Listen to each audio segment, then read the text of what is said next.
number one for local news in Ottawa and the Valley. This is City News, now on 101.1 FM and 1310 AM. It's Thursday, April 8th. Good morning. I'm Andrew Boyle. Right now in Ottawa and in Smiths Falls, 8 degrees, and here's what's making news in Ottawa and the Valley. It is the third time it's happened during this pandemic. The province under a stay-at-home order. State of emergency took effect at midnight as Wave 3 pushes hospitals to the brink. Here's Kevin Meisner. This is day one of at least another 28 days of a province-wide stay-at-home order. No outings except for urgent, essential outings, things like work, school, and doctors and pharmacy appointments, that sort of thing. The lengthy gray zone lockdowns that have kept small businesses closed for months now haven't done much to slow the growing COVID case counts. But Premier Doug Ford believes that forcing people to stay home this time around, except for essential outings, will work. Please, just stay at home. That's all we have to do. We did it before, and it worked. It worked when we stayed at home. Now, the Premier says this action is necessary after a surge in COVID-19 cases and a sudden rise in intensive care unit admissions. Currently, there are 504 COVID patients in Ontario ICU beds. Only stores offering essential goods are allowed to remain open after today. That includes grocery and convenience stores and pharmacies. Non-essential retail can only open for curbside pickup or delivery. I'm Kevin Meisner. Now, Premier Doug Ford says the province will start vaccinating people age 18 and older living in the COVID-19 hotspots. That would include teachers and essential workers living or working in areas. He says mobile teams will deliver these vaccines in congregate settings, residential buildings, faith-based centers, and large employers in the hotspots. Regions will be selected based on the pattern of transmission, the severity of the illnesses, and mortality from COVID-19. The exact details, though, still have to be released. City News time 9:02, and now your forecast with meteorologist Jill Taylor. Watch for record highs to be broken in many areas today. The record at the Ottawa airport is 21.1, set in 1948. Today's high near 22, sun and cloud. Tonight mainly clear and 8, and tomorrow mainly sunny and 22. That's the high for today, 22. And right now in Ottawa and in Smiths Falls, it's 8 degrees. Ottawa's oldest and last standing cinema is still keeping up a back-and-forth closure over the past year. Now, the theater co-owner, Josh Stafford, says he is 100% confident the Mayfair isn't going anywhere anytime soon. He tells City News the theater has been through a lot in its history, including the Second World War and the Great Depression. I guarantee you could probably find news articles about how television was going to kill the Mayfair. So that this place has lived through all this stuff, I think we will still be here a year from right now and looking back on this and having better times. Now, the Mayfair is celebrating its 90th anniversary next year. Stafford says the theater will be doing things up big to make up for the closures amid this pandemic. Israelis are marking the annual Memorial Day for the Holocaust's 6 million Jewish victims. A 2-minute siren ringing out across Israel as people stopped, got out of their cars, even on the highways, to stand in honor of the 6 million Jews murdered by the Nazis. Special attention given this Holocaust Memorial Day to the 900 survivors who died of COVID-19, that after fending off death, often several times, in Nazi death and labor camps. But even for the living, the deadly virus wreaked a unique havoc on Holocaust survivors, the quarantine triggering traumatic memories, phobias, and depression. Jordana Miller, ABC News, Jerusalem. And I'm Andrew Boyle. For News Anytime, follow up online at ottawa.citynews.ca.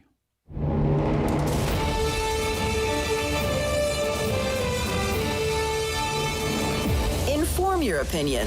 It's the Rob Snow Show on Rogers TV and City News. 101.1 FM and 1310 AM. Here's what has me worried today. The number of people dying from COVID-19 in Canada is on the rise. According to Global News, it's up 7% in the last 2 weeks. Now, in the United States, according to the New York Times, the number of people in the United States dying of COVID-19 is down 31%. over that same time frame, over the last 2 weeks. See, this should not be happening in Canada. And it's a recent thing. And you can be sure we will ask the experts about that. Good morning. Welcome to the Rob Snow Show on City News. Variants is driving an increase in cases. We all know that. In the United States, daily case counts are now up 14% in 14 days, but the number of people dying down 31% in 14 days. Here in Canada, both numbers are trending in the wrong direction. Daily cases up 60% in 14 days. And the daily death toll rising as well. I don't know what's going on. That's why we have experts on the program. But I can't help but wonder, does it have something to do with the pace of immunizations? It's no secret. It's all publicly available. The United States is way ahead of us.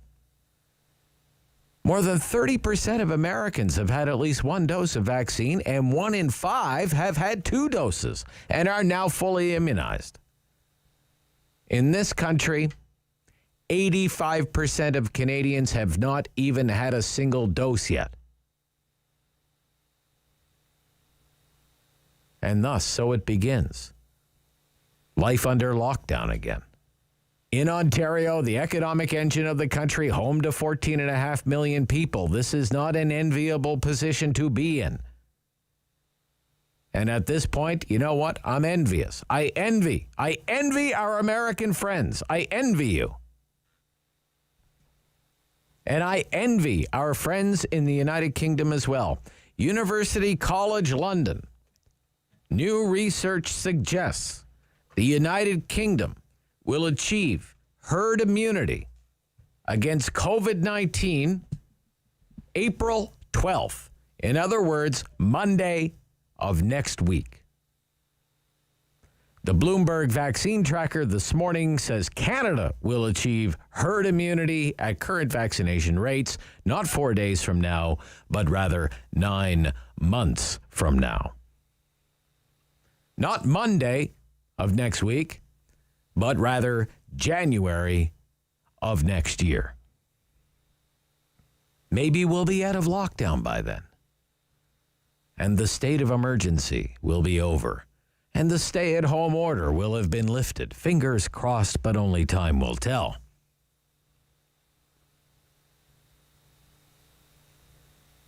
I wish there was better news to report. I really do.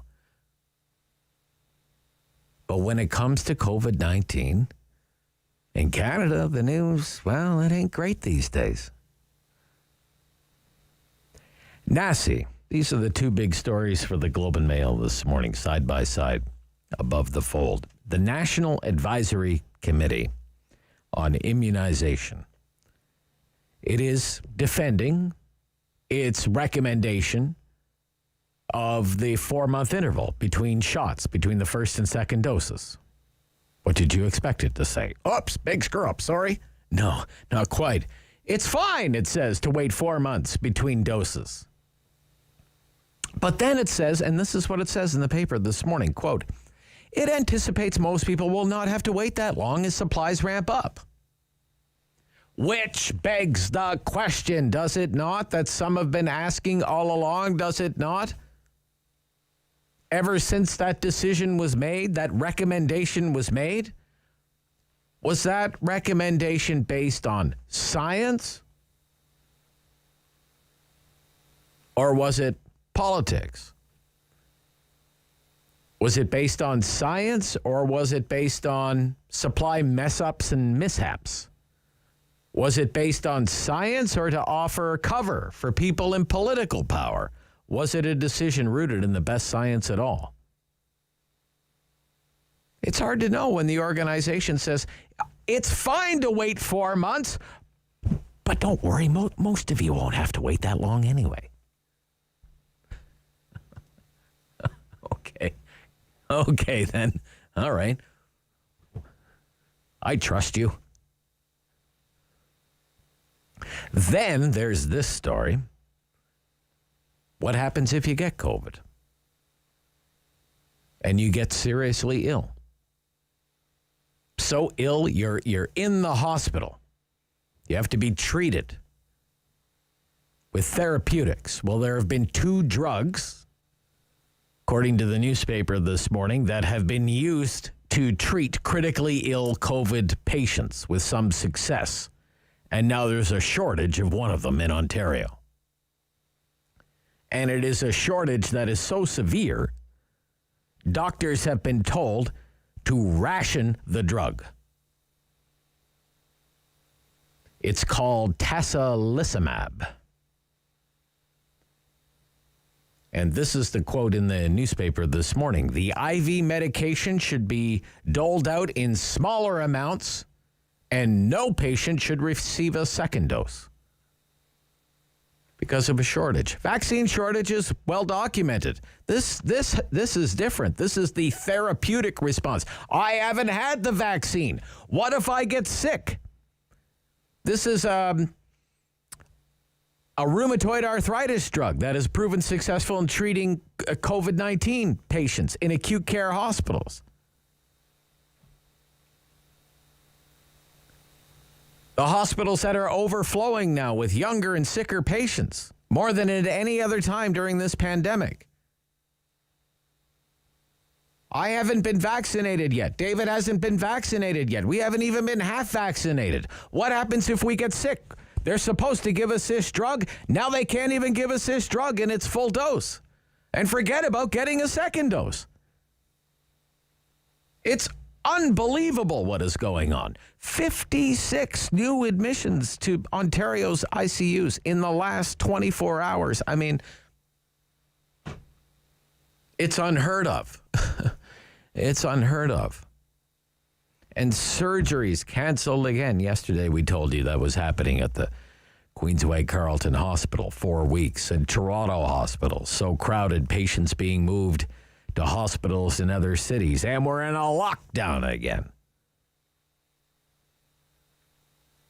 The lockdown so many were telling the Premier, you must do, Mr. Premier. And now he's gone and done it. And there's a state of emergency again. And there's a stay-at-home order again. It's like, stop me if you've heard this one before.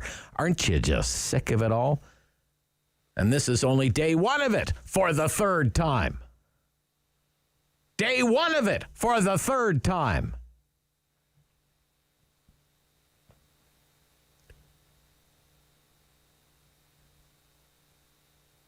Maybe we'll make something of summer. So yes, we have lots of COVID coverage today. Dr. Michael Warner on the Rob Snow Show this morning. He's been all over the television news media lately. Medical Director, Critical Care, Michael Garron Hospital in Toronto.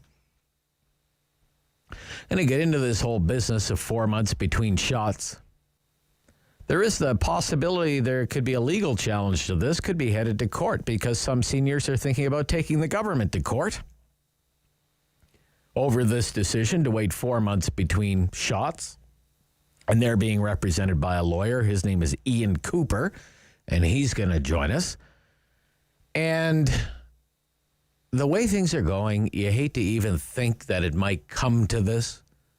You think back to the earliest days of the pandemic when we were hearing stories and reading stories about what was happening in Italian hospitals and how patients had to be triaged and how doctors had to make split-second decisions. You get to live, you get to die. You would hate to think that that is going to happen here, but there are well in excess of 500 patients in ICU. They said the whole system would crash if it ever hit more than 150. Are doctors going to face such agonizing decisions about who to treat and who to let go? Critical care triage? We'll get into the ethics at play there.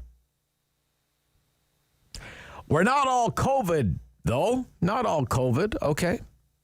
Between now and noon, other material for you. The latest real estate numbers. We've been reporting on these for the Ottawa Real Estate Board. Guess what? They're insane. There's no other way to put it. 758.8 now. 758.8. If you're selling a house for $758,800 or you're buying a house for $758,800, congratulations, you're selling or buying an average house now in Ottawa.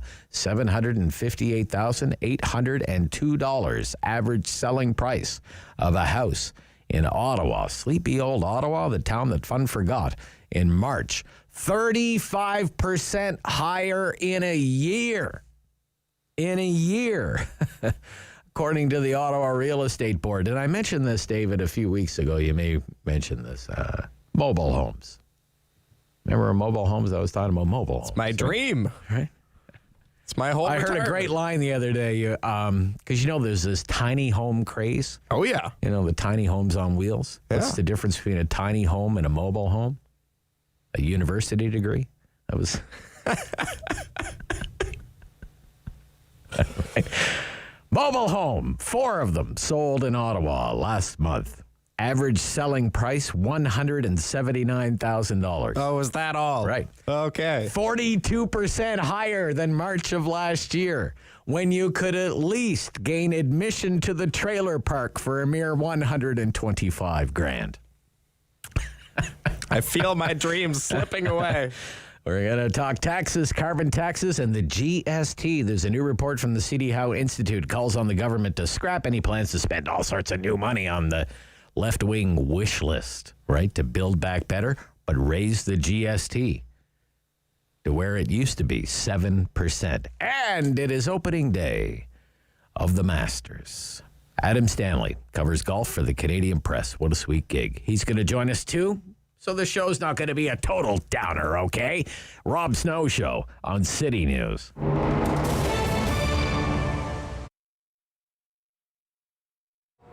So the birth of Absinthe was 2002, I think, 2003.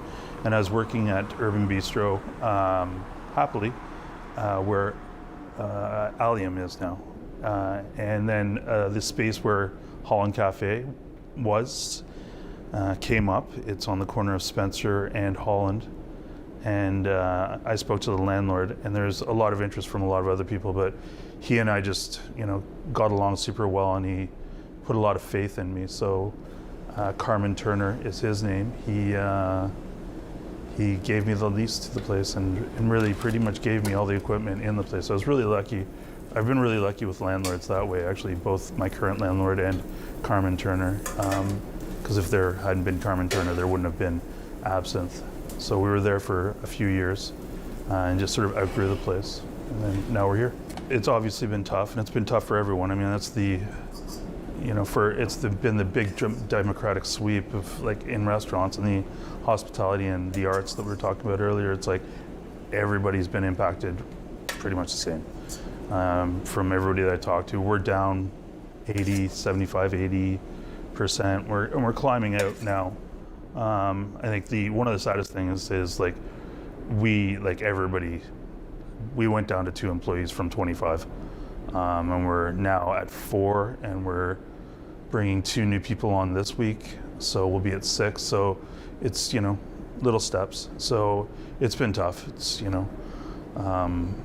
I've got the most expensive clubhouse ever here, because some days you come and you don't do any business, but you're here. But I'm grateful for what I do have.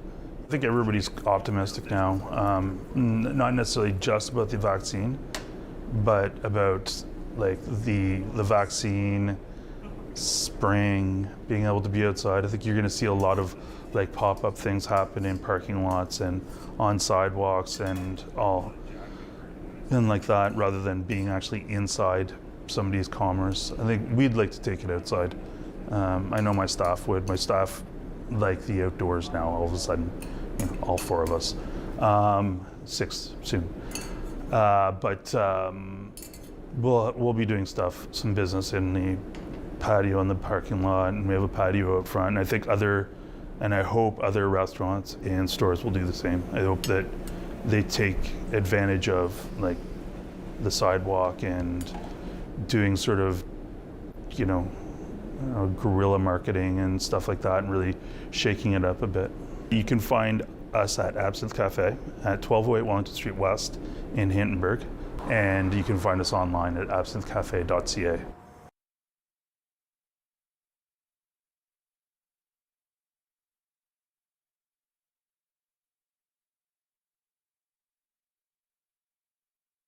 Strong voice. Strong opinions. The Rob Snow Show returns on Rogers TV and City News. 101.1 FM and 1310 AM. Welcoming back Post-Media columnist and author Randall Denley. Good morning, Randall. Morning, Rob. Gosh, it seems like we were talking shutdowns, lockdowns, stay-at-home orders just 1 week ago today, and here we go again. What's the difference between, say, this Thursday and last Thursday, Randall Denley? Last Thursday, I think they had a lot of scary words and really very little consequential action. This week we had more scary words, but probably about all the action they can realistically take. We're told, though, Rob, that unexpectedly, things dramatically changed just over the weekend. Nobody saw that coming. Like, nobody except the modelers and the people who advise them, but it's kind of awkward if you stood up, last week and said, this is all we need to do. Then suddenly, here we are 6 days later, and they go, no. What we meant was we need to do way more than that.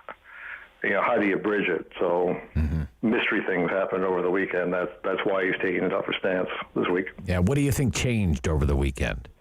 Oh, I think that what they did last week just didn't fly with anybody, really. And, the numbers are going up, too, and they'll continue to go up. So, to me, Ford is losing control of the situation. Maybe he's got it back now, I don't know. But two things stand out there. One, he was shocked and surprised driving by Yorkdale Mall. Like, wow, the parking lot's full of cars. People are in the mall. Some of them are coming out. They don't even have bags.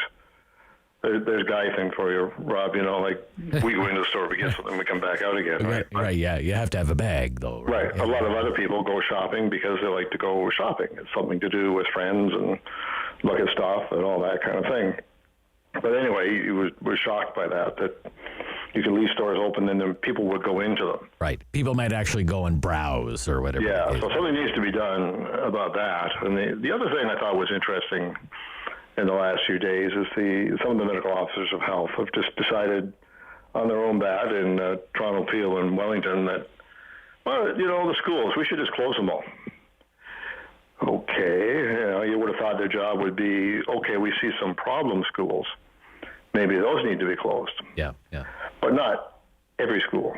So I just see them kind of losing the grip here. We've got a renegade group of medical officers of health just doing what they think is right. You've got the public reacting, I think, probably appropriately to his message last week. Okay, let me get it. It's a terrible crisis, so no patios. But you go, okay, so it's not a terrible crisis, we'll just carry on. So I think he blew it badly last week, and this week is meant to be a fix. Yeah. Just, a little bit more on the school situation. One thing that has not sat well with me, and it's just my own opinion, is it's just so arbitrary to be done by basically one unelected person. Yeah, it's ridiculous. And not really... I understand the concern and where they're coming from, but it was really not backed up by the evidence. And I had Dr. Etches on our program, and she maintains that the classroom is not a driver of transmission. It's more symptomatic of what is going on in the broader community, and our schools are open. And I doubt the Ottawa situation is all that much different than Toronto and Peel, so in schools anyway. But yeah, the foundation for that decision is very weak, and it contradicts the idea that everything we do, it's all driven by science. Okay, it's driven by science. So last week, the vice chair of the Science Advisory Board for the province said schools are the last thing you'd want to shut down. Kids need to be in school. They're safer, better for their mental health, they're learning. Everything we've heard for months and months. And he's a major public health official. And then as soon as they started shutting down the schools, we heard from a coalition of children's hospitals, children's mental health providers, and so forth. Like Smunder Achille was one of the people speaking out and saying, this isn't going to do anything about the third wave, and it's bad for kids. It's a mistake. And it is a mistake. But in the weird system we have in Ontario, it's a mistake the government can't fix because these medical officers of health have that power. I don't think anybody ever envisioned that power would be used to shut down an entire school system. but technically they've got it. And if it's for less than 14 days, it can't be appealed. So they can just do basically now whatever they want to do. They could keep the schools shut indefinitely, even though that's completely against what the government wants and what science suggests. Okay. I want to turn very quickly. We have about 3 minutes left here this morning with Randall Denley, Post-Media columnist, who had a column in the Ottawa Citizen this week for a project that used to be very much top of mind and has kind of fallen off the radar, so to speak, because of the pandemic year that we've had. But the city needs a new campus of the Civic Hospital. It was mired in political games for a long time, behind schedule. Why do you think it's time and important to pay attention to where this project stands, Randall Denley? Because they're looking for a huge sum of money from the public, Rob, and I think the sooner they can engage the public on that whole issue, the better chance they're going to have of getting the fundraising they need. But as I understand it, the plan is quite well developed now. They know what they're going to do, what it's going to look like, how it's going to work. It's gone to the Ministry of Health, it's gone to the City of Ottawa, it's gone to the NCC. So all the sort of, inside people who need to bless this thing have had their chance to have a look at it and are currently doing so. But nothing's been said about this to the public except little press releasey, backgroundy, generic stuff since September when the CEO, Cameron Luck, talked a little bit about it. And I asked him before I wrote this column, would you give the public an update on the status of the hospital? He declined to do that. I mean, I guess at some point they'll decide that, yeah, maybe we should do that. I think it's $679 million they're looking for. So maybe it's time to bring the people who are supposed to come up with the money into the loop. But, I had to read a reaction to that, people saying, well, are they really going to build on this site? Couldn't it be moved? And, they don't have a plan. It isn't going to work. And when you have a lack of information, it creates a vacuum that all sorts of stuff gets sucked up into. So they have a plan. Yeah. I think it's going to be a great plan. And the sooner they tell people about it, the better. And I think with the huge focus on hospitals right now during COVID and how important they are, now's the time to do it. But instead, they're running an advertising campaign looking for research dollars for rare diseases.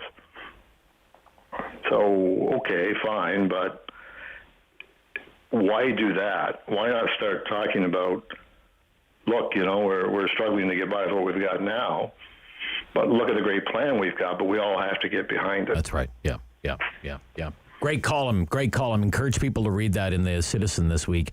And thank you for coming on our show again this morning, Randall Denley. Always my great. pleasure, Rob. Yeah, bye-bye. Thanks a lot. Randall Denley from the Ottawa Citizen and the National Post. The news is next. This is City News.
one for local news in Ottawa and the Valley.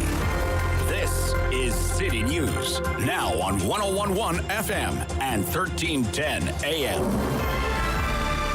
It's Thursday, April 8th. Good morning. I'm Andrew Boyle. Right now in Ottawa, 10 degrees. In Smiths Falls, it's 11. Here's what's making news this hour. The latest effort to get COVID-19 under control has the province of Ontario under a state of emergency. That went into effect at midnight last night.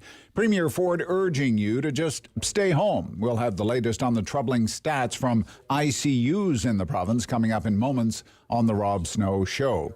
Canadian Medical Association wants primary care to be a key issue in the upcoming federal budget. It estimates about 5 million Canadians don't have a primary care physician, which will become even more important during and after this pandemic for anyone who's had COVID-19 or undiagnosed conditions. The Liberals have sent signals that primary care will not be a top priority in the April 19th budget. The National Liberal Convention begins today. OPP investigating a sudden death in Merrickville. North Grenville detachment say they were called to the scene around 6:30 this morning. Main Street East is closed between County Road 23 and Charlotte. Foul play, though, is not suspected. City News Time, 9:31. I'm Andrew Boyle. For news anytime, follow up online at ottawa.citynews.ca. The world is changing.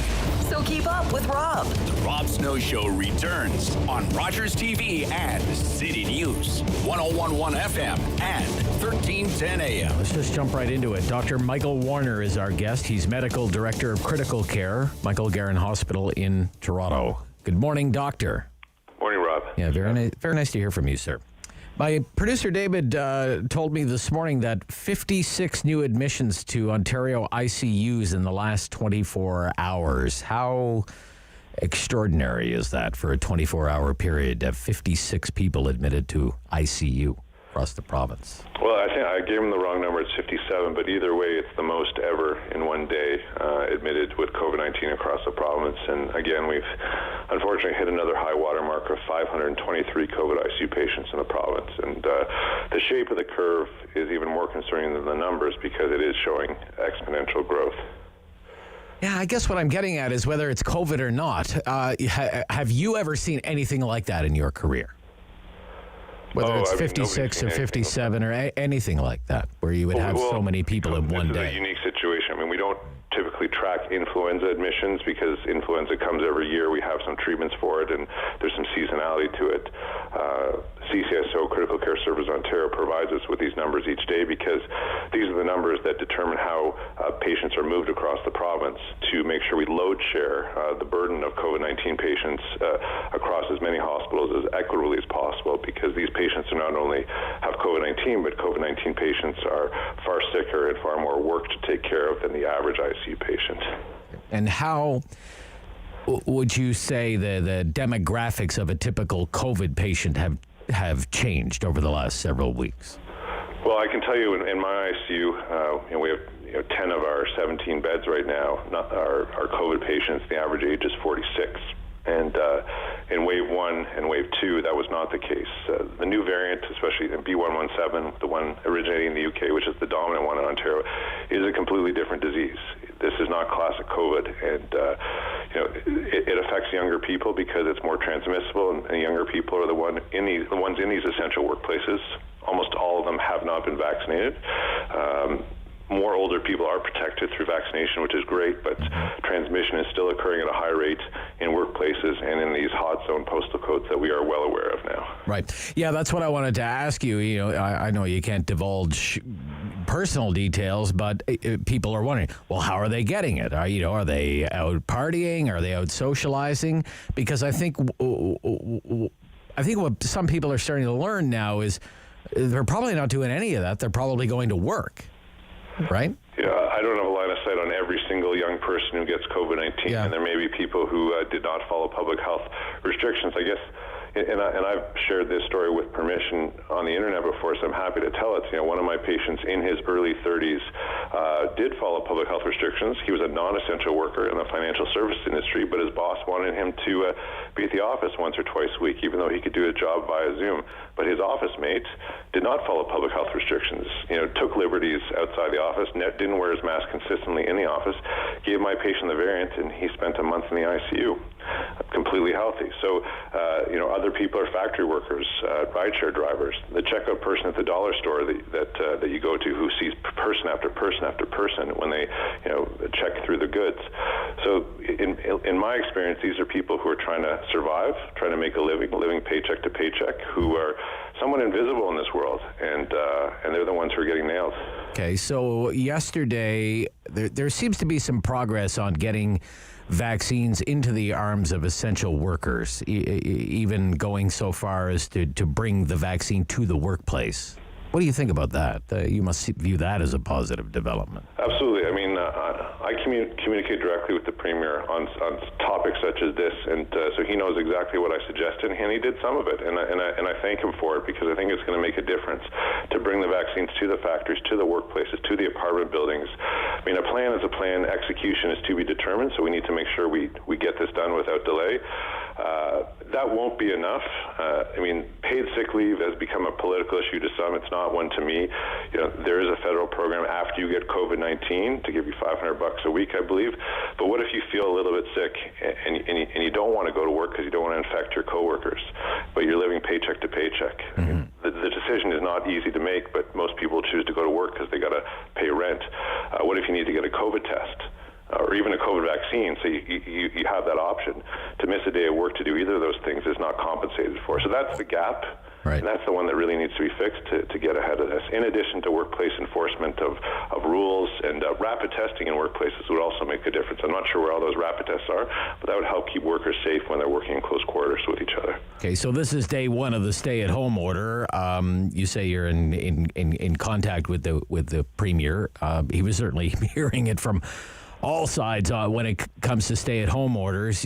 I would imagine you're in favor of the stay-at-home order, Doctor. Yeah, I mean, just as loud as I was yelling in his ear, there are people on the other side yelling as well. So it's difficult to be a politician because you have to be accountable for these decisions to everybody. The stay-at-home order is a blunt instrument. This is not ideal. This does not represent success. I mean, I'm not going to use the word failure because this is an unprecedented situation, but it's a hammer, right? And everyone's being treated the same way. It will help, but it will not be enough.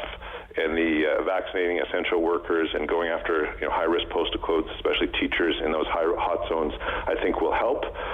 But the train is just going to start to slow down, which means that we're going to continue to see an uptick in ICU admissions for, I'd say, at least a month. Okay. How do you stop the train?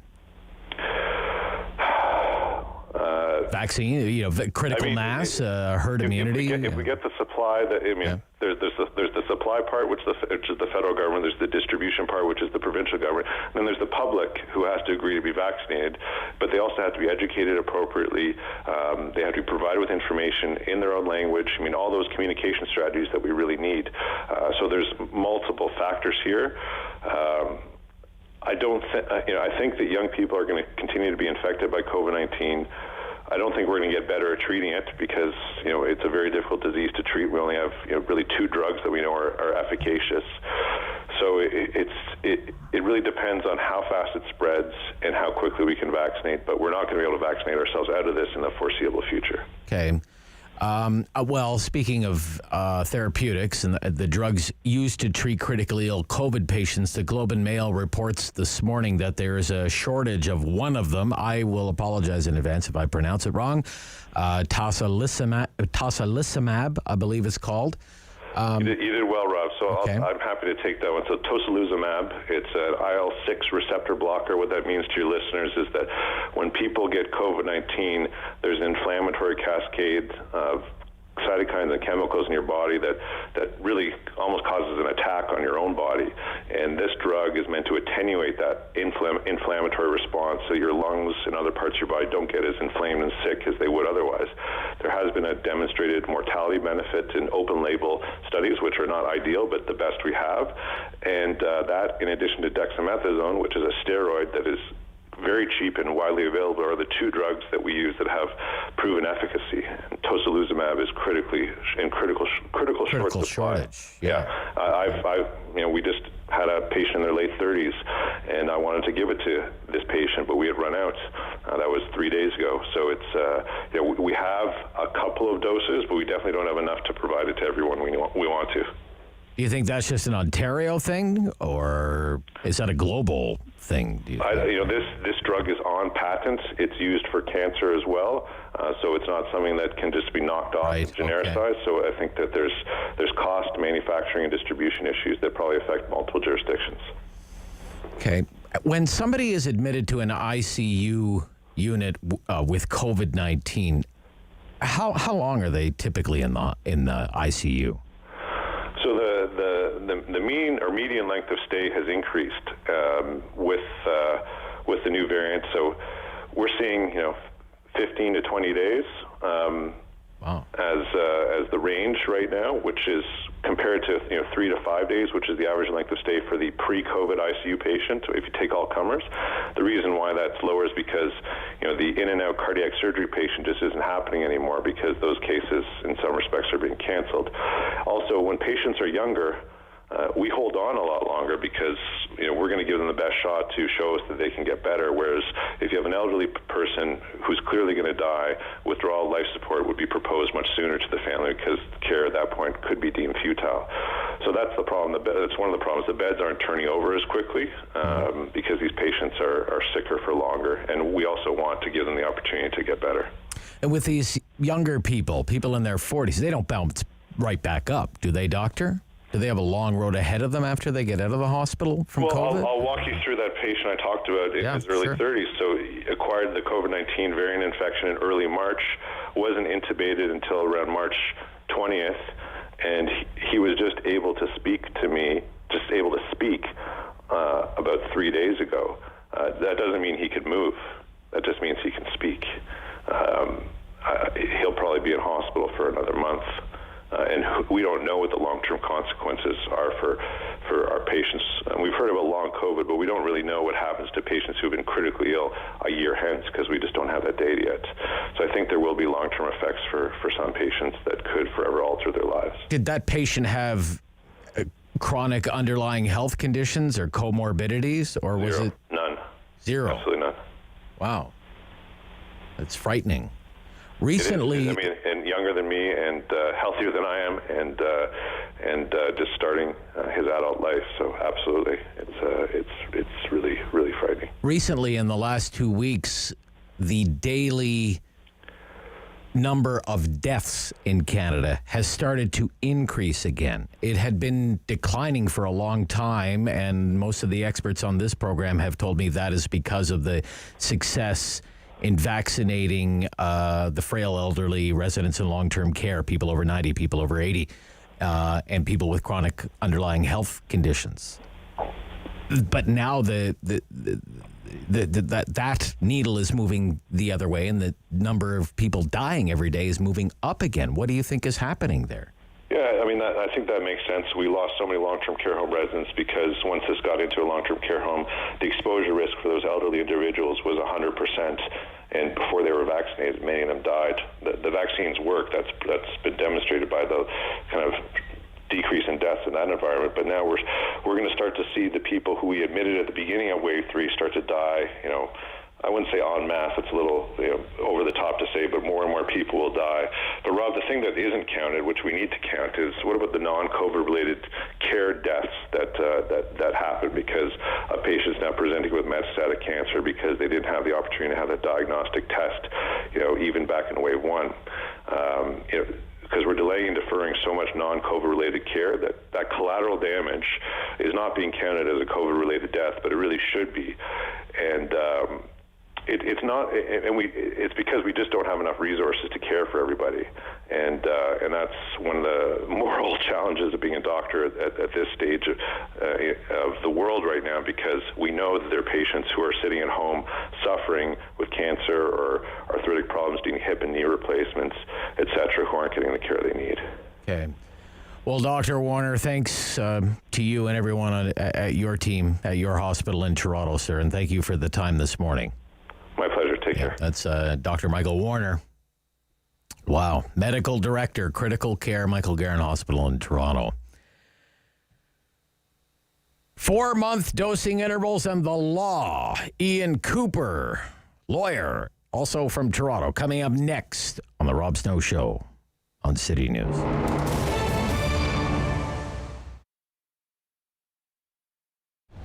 An old-fashioned traditional grocery store.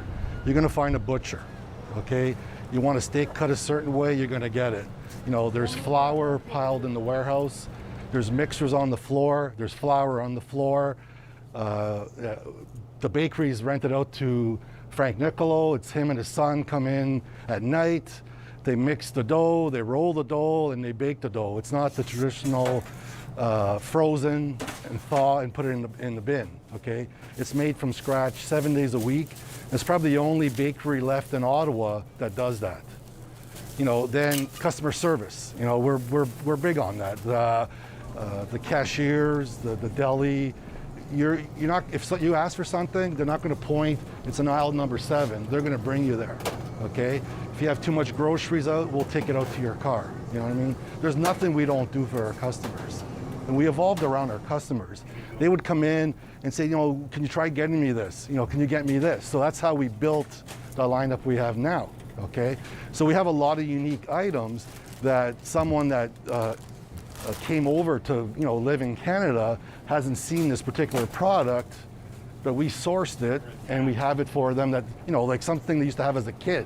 We have a lot of those unique items, a lot, you know, from like all over the world. And we source it through, you know, distributors in Montreal and Toronto that bring in the product in bulk, and we piggyback off of them. Probably the largest European deli in Ottawa. We sell lots because people buy lots. It's nothing really complicated about that. You know, we turn over a lot of product. You know, we package it properly. We buy, and we're always consistent. You know, you're always going to find, you know, Cuddy turkey breast, you know, San Daniel mortadella. You're always going to get the same brands. We don't flip back and forth to save 20 cents. It's always the same brands, the last 29 years. Best sandwiches in town. It's simple. It starts off with fresh bread every day baked in the store. Anything that's left over goes to breadcrumbs. So you're getting a fresh bun every day that was baked probably 4 hours before you get here, okay? Not only baked, made, like, you know, mix the flour, roll the dough, proof the bread, and bake the bread, okay? Then all the ingredients come right off the shelves. You know, your lettuce, your tomatoes, all your condiments, and they're cut up fresh in the deli. Not like the big, you know, corporate restaurant chains that your lettuce comes in shredded in a bag, you open it up and you throw it in the bin. You know, takes, you know, 2 or 3 days to get here from California. How long is it in the bag? The big difference is like making a sandwich at home and you don't have to do the work. It's really what the trick is, and using the freshest ingredients possible.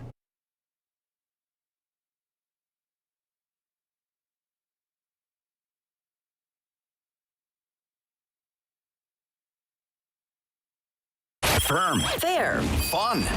The Rob Snow Show returns On Rogers TV and City News, 101.1 FM. and 1310 AM.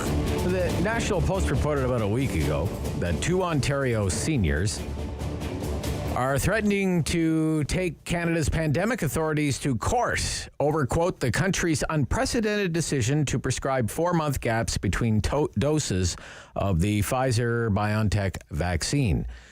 Ian Cooper, lawyer in Toronto, joins me now. Good morning, Mr. Cooper. Good morning, Rob. Thanks for having me on the show. Great to hear from you. So you represent these 2 seniors, is that right? I do. Yeah, okay. And I understand, David tells me there may be more? Yeah, so this has been, you know, my hope from the outset, and I'm glad that I think you're referring probably to Tristan Hopper's piece, but Diane Francis in the Post has also covered this extremely well and extensively. Our hope has always been that the government will do the sensible thing here in Ontario and recognize that these are people who made a decision to receive the vaccine in accordance with the manufacturer's prescribed timelines. And the government, on NACI recommendations, decided to change their minds and pull the rug out from under them. Now, Alberta, interestingly, took a different tack and said, yes, we're following the NACI guidelines. We'll be following them in the next week or so.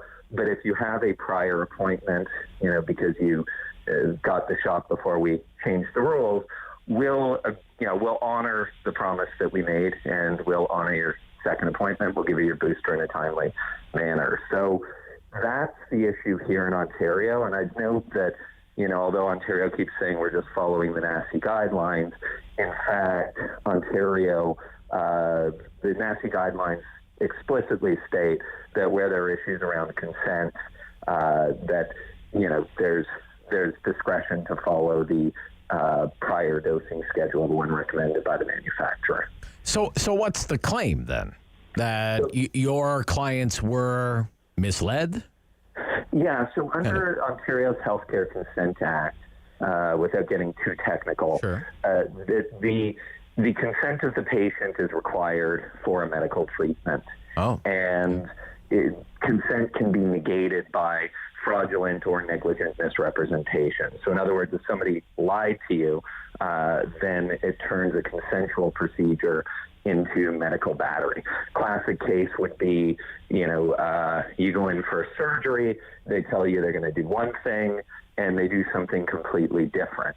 That's, sort of a classic example. In this context, we have people who said, and I've got lots of seniors who have been reaching out to me with the same story, that they would not have ever gone down this path had they known there would be what our chief science advisor in this country calls population level experiment, and what Dr. Bonnie Henry in BC, who's the biggest proponent of this strategy, called in a press conference yesterday, and this is a direct quote, science in action. So all of these people have said to me, look, if I had known this is what we were going to do and I would be a guinea pig, I would have just waited until the U.S. was done vaccinating its teenagers and zoo animals. And in the summer, I would have gotten my 2 shots in the recommended time frame when supply opens up. Yeah.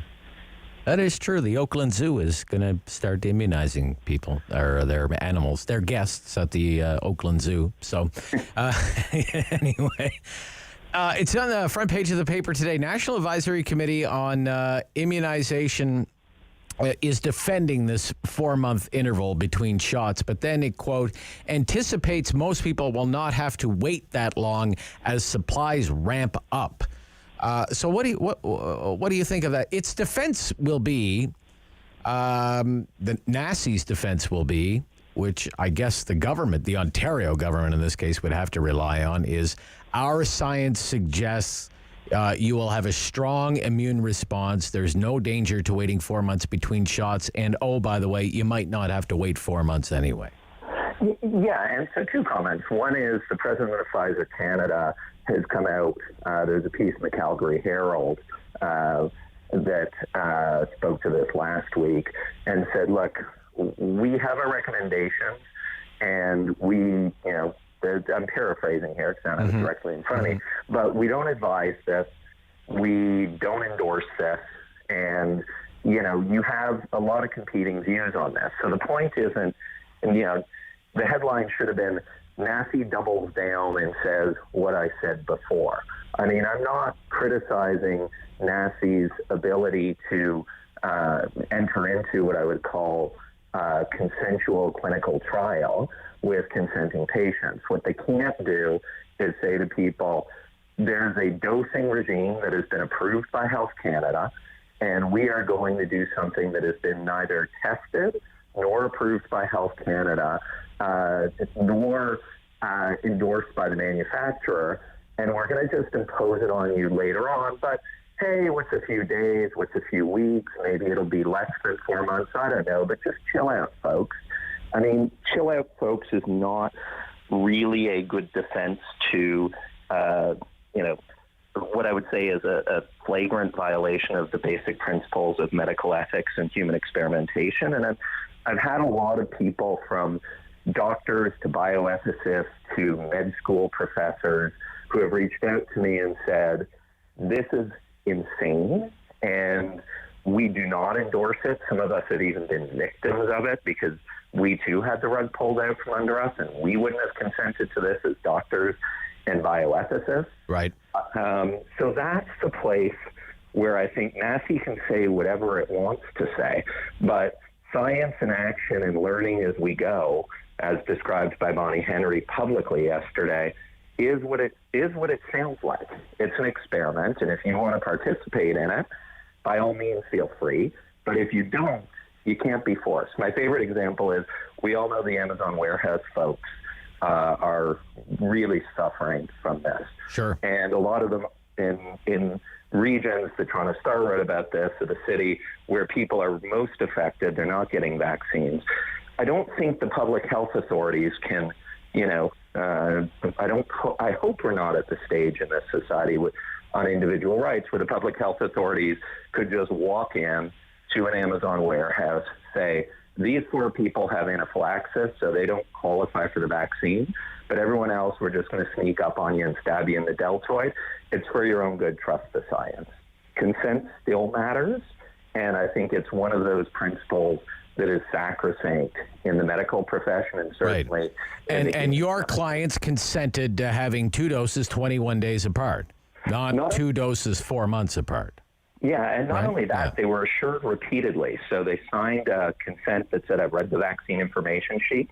The vaccine information sheet said in 3 different places, come back for your booster in 21 days or 28 days for the Moderna. And then they asked at the site, they said, we're hearing issues about supplies. Is our appointment firm? Absolutely, come back in 3 weeks. And then the following week, the province decided to change its mind, canceled their scheduled booster on March 15th when it opened up the system.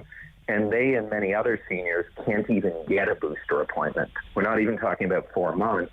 The province is incapable of even providing them a path to that second vaccine. And they certainly tried multiple times and said, when's our booster? In addition to showing up for the scheduled appointment in case somebody was reasonable on site. Okay. There are probably a number of people listening right now who would want to know more about this. Where would you direct them? So, for example, if they wanted to be part of your action or what have you.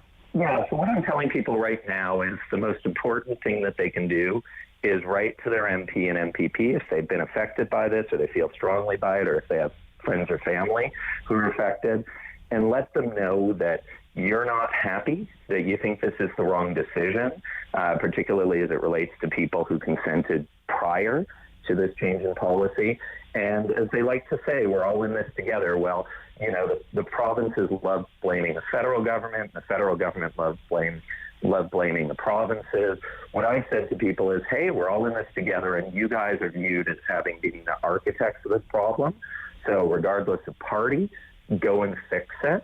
And I think if people want to reach out, what my clients have to decide in the coming days is, as we proceed to litigation, do they want to do it individually or do they want to do it as part of a larger group? Right. And so I've had people who have reached out, and that's the thing that we need to decide next. But I remain hopeful the government will come to its senses and say, small group of people and, their constituency that have suffered immensely during COVID. 95% of the deaths have been in people over the age of 60. So let's get them vaccinated as promised. Let's do the right thing. And, away we go. Thank you, Mr. Cooper. Thank you very much for having me. Ian Cooper has his own practice out of Toronto. Talkback Hour coming up next, 750-1310. We're talking, we're talking COVID after the news. City News.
Find your frequency.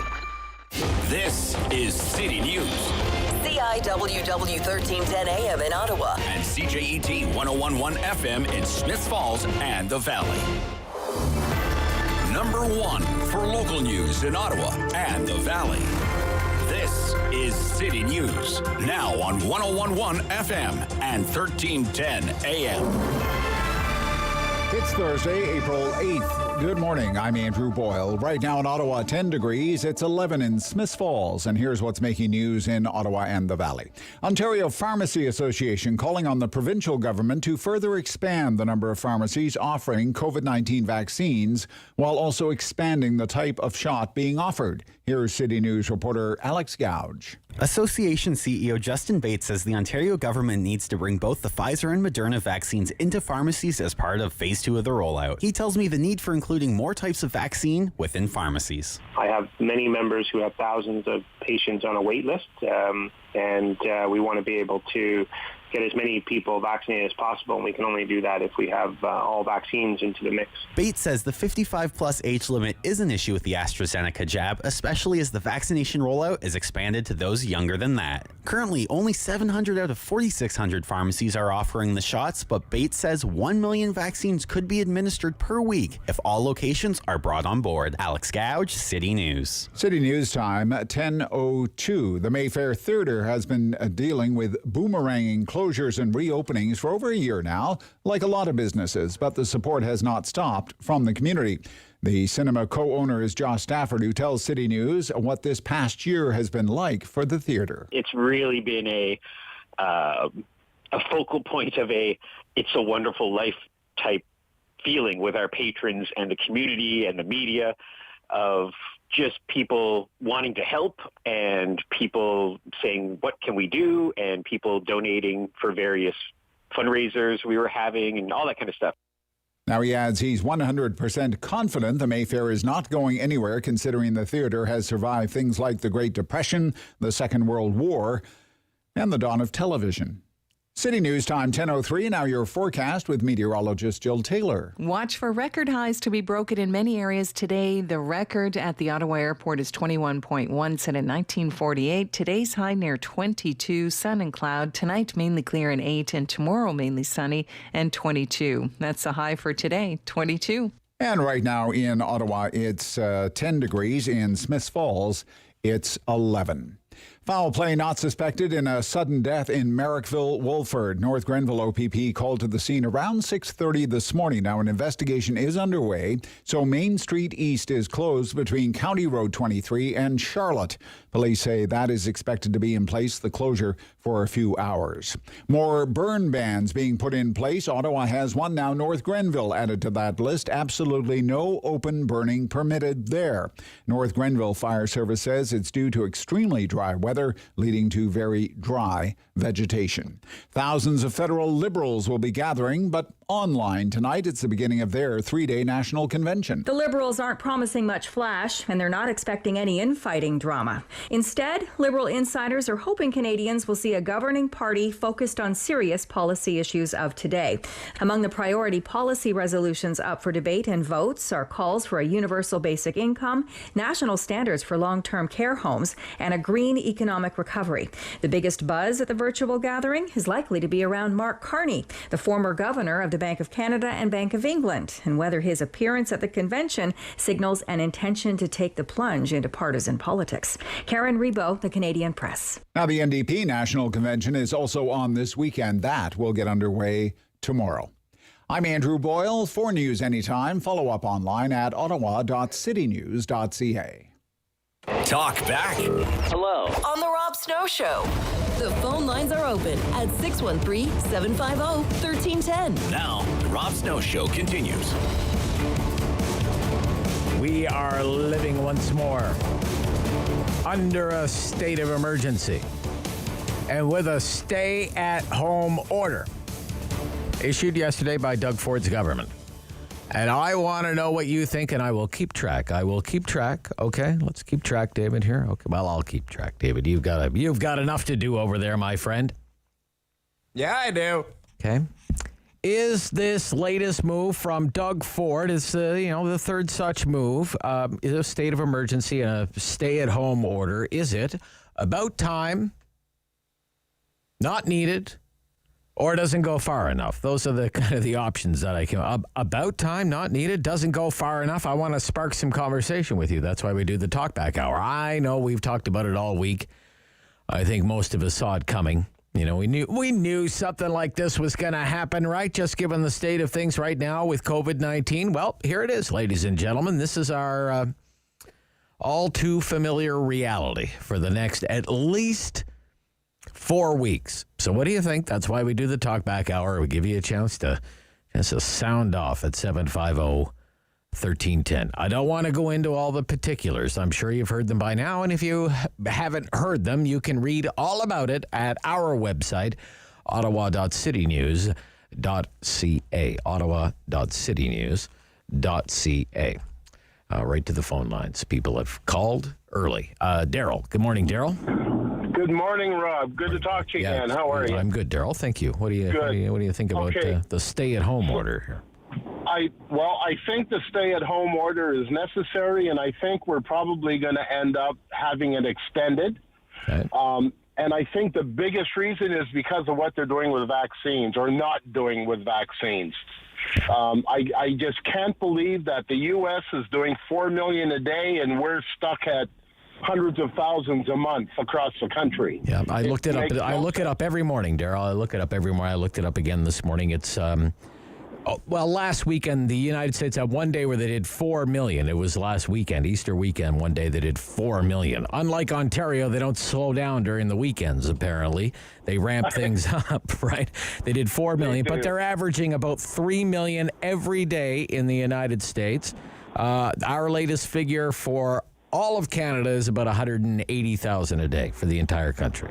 It's crazy. Yeah. The other thing is, I get my first shot on Monday at City Hall. Good, yeah. But they told me I have to wait 4 months for my second shot. Now, all the manufacturers say don't do that, and Canada is the only country in the world that has that length of time in between shots. And it's dangerous as hell, and it's politicians making decisions instead of scientists. And they're going to kill people with it. Yeah, I don't know if I would use those words, dangerous as hell, but I can understand why people are upset by it, because is it rooted in science, or is it being done simply because of supply problems? And I think it's pretty clear. I mean, the quote in the newspaper this morning, and thank you for your call, Daryl. The quote from the Globe story this morning from NACI. Most people will not have to wait that long as supplies ramp up. So it begs the question, well, what's the reason you're doing it? It sounds like it's purely because of supply. Pete, good morning. Pete. Good morning. So, Pete, stay-at-home order in effect. What do you think? About time or what? It makes me laugh when I see the premier going on TV and having that stern look and saying, please stay at home. We're at crunch time. But by the way, you're still able to play a round of golf with your friends. Okay. Does that make any sense? All right, David is giving you the evil eye right now. He's like, don't be saying bad things about golf, Pete. What's wrong with golf, okay? But what's wrong with other things? Again, that's my opinion. Sure. If you're stay at home, yes, please go out just for your groceries and pharmacy. Yeah, unless you need to go golfing. Yeah. Right. Or unless you need to go to the garden center, that's okay too. Right. Don't forget the garden center. Right? Again, when we know those statements, we kind of stop respecting what he's saying. Again, how come he didn't mention it? After his interview, his meeting, maybe he should have said, oh, by the way, I'm leaving with my 3 best friends, and we're driving 30 kilometers away for a round of golf. And by the way, on the way there, we'll stop for a snack. Anyway, nothing makes sense nowadays. Nothing makes sense. Okay. But do you generally agree with the stay-at-home order, though? That we need a stay? Or does it not go far enough? It sounds to totally me like you're agree. saying it doesn't go far enough. There should be no exceptions. No exceptions. When he says grocery, pharmacies, and emergency, That should be it. That should be it. Okay. Yeah. All right. Yeah, sure. Yeah. Golfing is not essential. It's just, well, it's not essential to me. It is. I'm telling you, in the run-up to yesterday's news conference, there was serious panic among some people in the golfing community. Adam Stanley, for example, is going to join us a little bit later, who covers golf for the Canadian Press, because it's the opening round of the Masters is today. And, I mean, it was clear. There was panic in the golf community. Is golf season going to be canceled? Because the courses are just opening. David has a tee off for Saturday, I believe. Sunday afternoon. Course open Saturday. All right. Okay. Eleanor. Hello. Good morning, Eleanor. How are you? Oh, I'm pretty good. I just got back from the grocery store. I had to pick up a prescription this morning, right? Oh, yes. Okay. And I'm fed up with the government telling me now what I can and cannot buy. You can't buy magazines. You can't buy candy. Oh. And if your toaster breaks down, tough luck. Can't buy a new toaster. Nope. Can't even buy water filters. Oh, okay. Can't buy a birthday card for anybody. Mm. You can buy toothpaste. Oh, and I can buy makeup. You can buy toothpaste? Yeah. But you and can I can or buy makeup. You can buy makeup. Okay. Yeah. Maybe they just don't want women going after them. What about nail polish? You can buy nail polish too. Okay. All right. Okay. And it just makes me angry that if I needed a water, it's a good thing I bought the water filter a couple months ago. Right. Okay. But to be told that I can no longer buy a magazine or a newspaper. So, in your opinion, it's gone too far. It's gone too far. Okay. Yeah. I mean, and if you need a new pairs of socks, forget it. You better wear those holy socks. And underwear. So come on, Eleanor. You don't have. Come on, Eleanor. Come on. If we opened your socks and underwear drawer, you wouldn't have a shortage of socks and underwear. Come on. You're I bet you're well stocked. Women, we need underwear. You're well stocked there. I'm sure you are. You'll make it through a month without having to shop for socks or underwear. The point of the matter is, we're now being told what we can and cannot have. I know. When you break it down to that, the minutia, it almost sounds like they're treating you like a child, right? Yeah, like we're 2 years old. We slapped on the hand because we got into too much. No, Eleanor. No. You can't buy any socks today, Eleanor. Okay. And are you going to tell me I can't have chocolate now for a month? Watch it, woman. Watch it, guy. I'm coming after you. I can't have chocolate. All right, Eleanor. Thank you. Thank you. Okay, so one of the questions that the reporters had for Premier Ford yesterday was, why did you wait so long? What took you so long? It was so obvious to everyone else that this was coming. Roll tape on that one, please. Only 6 days later are you actually implementing one when it seems your back was up against the wall. Why did you wait? And are you listening to science or aren't you? Well, I'm listening to health and science, and I listened to Dr. Williams from day one, and I've never wavered from that. But Cynthia, even the people that were showing us the charts and where we were going, the ICU has taken off. The capacity at the ICUs and these variants have taken off even beyond what they told us. And the second I found out yesterday, immediately I asked them to start writing up the orders. This is moving rapidly. Every single hour by hour, day by day, and a decision last week doesn't represent a decision today. And again, I want to emphasize that we acted immediately as soon as I found out that the ICU capacity and on top of that, the variant was moving rapidly. I'll pass it over to Dr. Williams. All right. That was Doug Ford yesterday. Stay-at-home order, state of emergency in effect. Third time's the charm, screams the Ottawa Sun this morning. About time, not needed, doesn't go far enough, does it go too far? Share your opinion on the Talkback Hour. This morning at 750-1310, this is the Rob Snow Show on City News.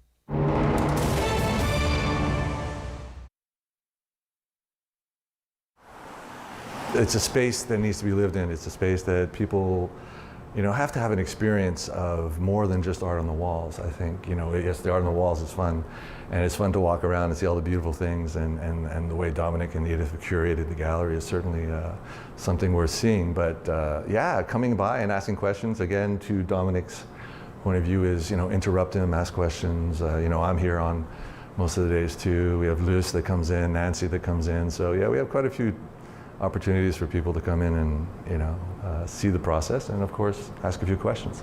It's a great space. Basically the one event that we did do, is the jazz shows, the jazz and blues shows. And I think the weird thing to let you know is that the acoustics in here are really amazing. I think that was the first thing that blew me away when we started doing shows, or when I was helping out with the shows. The other part of the business too is we do rent it out for special occasions too. So a few weddings, birthday parties, product launches, that kind of thing. So they're also a lot of fun. We do have one artist that's from the States, but of the 30-odd artists, the rest are from either Quebec, Ontario, and one beautiful woman from BC. But yeah, it's definitely part of the philosophy to maintain and canvas and show the beauty that we have in our backyard. You have the very, very strong personalities in Edith and Dominic, of course. It's wonderful to see how that actually balances out in the rest of the gallery. Without necessarily being, an objective, we basically have half female artists and half male artists in this gallery. But I can't say it's anything more than choosing the best people, and that's just the way it is. And I love that. I think it's great. You go through and you're like, wow, it's all pretty cool. And yep, it's half are women and half are men. It's cool. Like everyone else, we didn't know what to think, right? It's overwhelming at first. You just know that things are closed. And now you're trying to figure out what you do during that downtime, which I think everyone did. And I think in March, the first close, the first shutdown, it was a lot of actually recuperating and resting and not worrying too much on the spot. Running a gallery is a bit like running a marathon with sprints. So there comes a time where, it's actually nice to just take a break. And then you wake up and realize that, okay, now it's time to wake up and deal with this new reality. From my perspective anyways, I think a gallery can be overwhelming, and I like to make it fun. So you're going to come in, I'll ask you questions, I might even joke around with you. The most people come here, they're not really going to buy art, but they could have a fun time and talk about it, right? And one of the things the gallery does offer is for local purchases, we'll be happy to drive it to your house and hang it for you.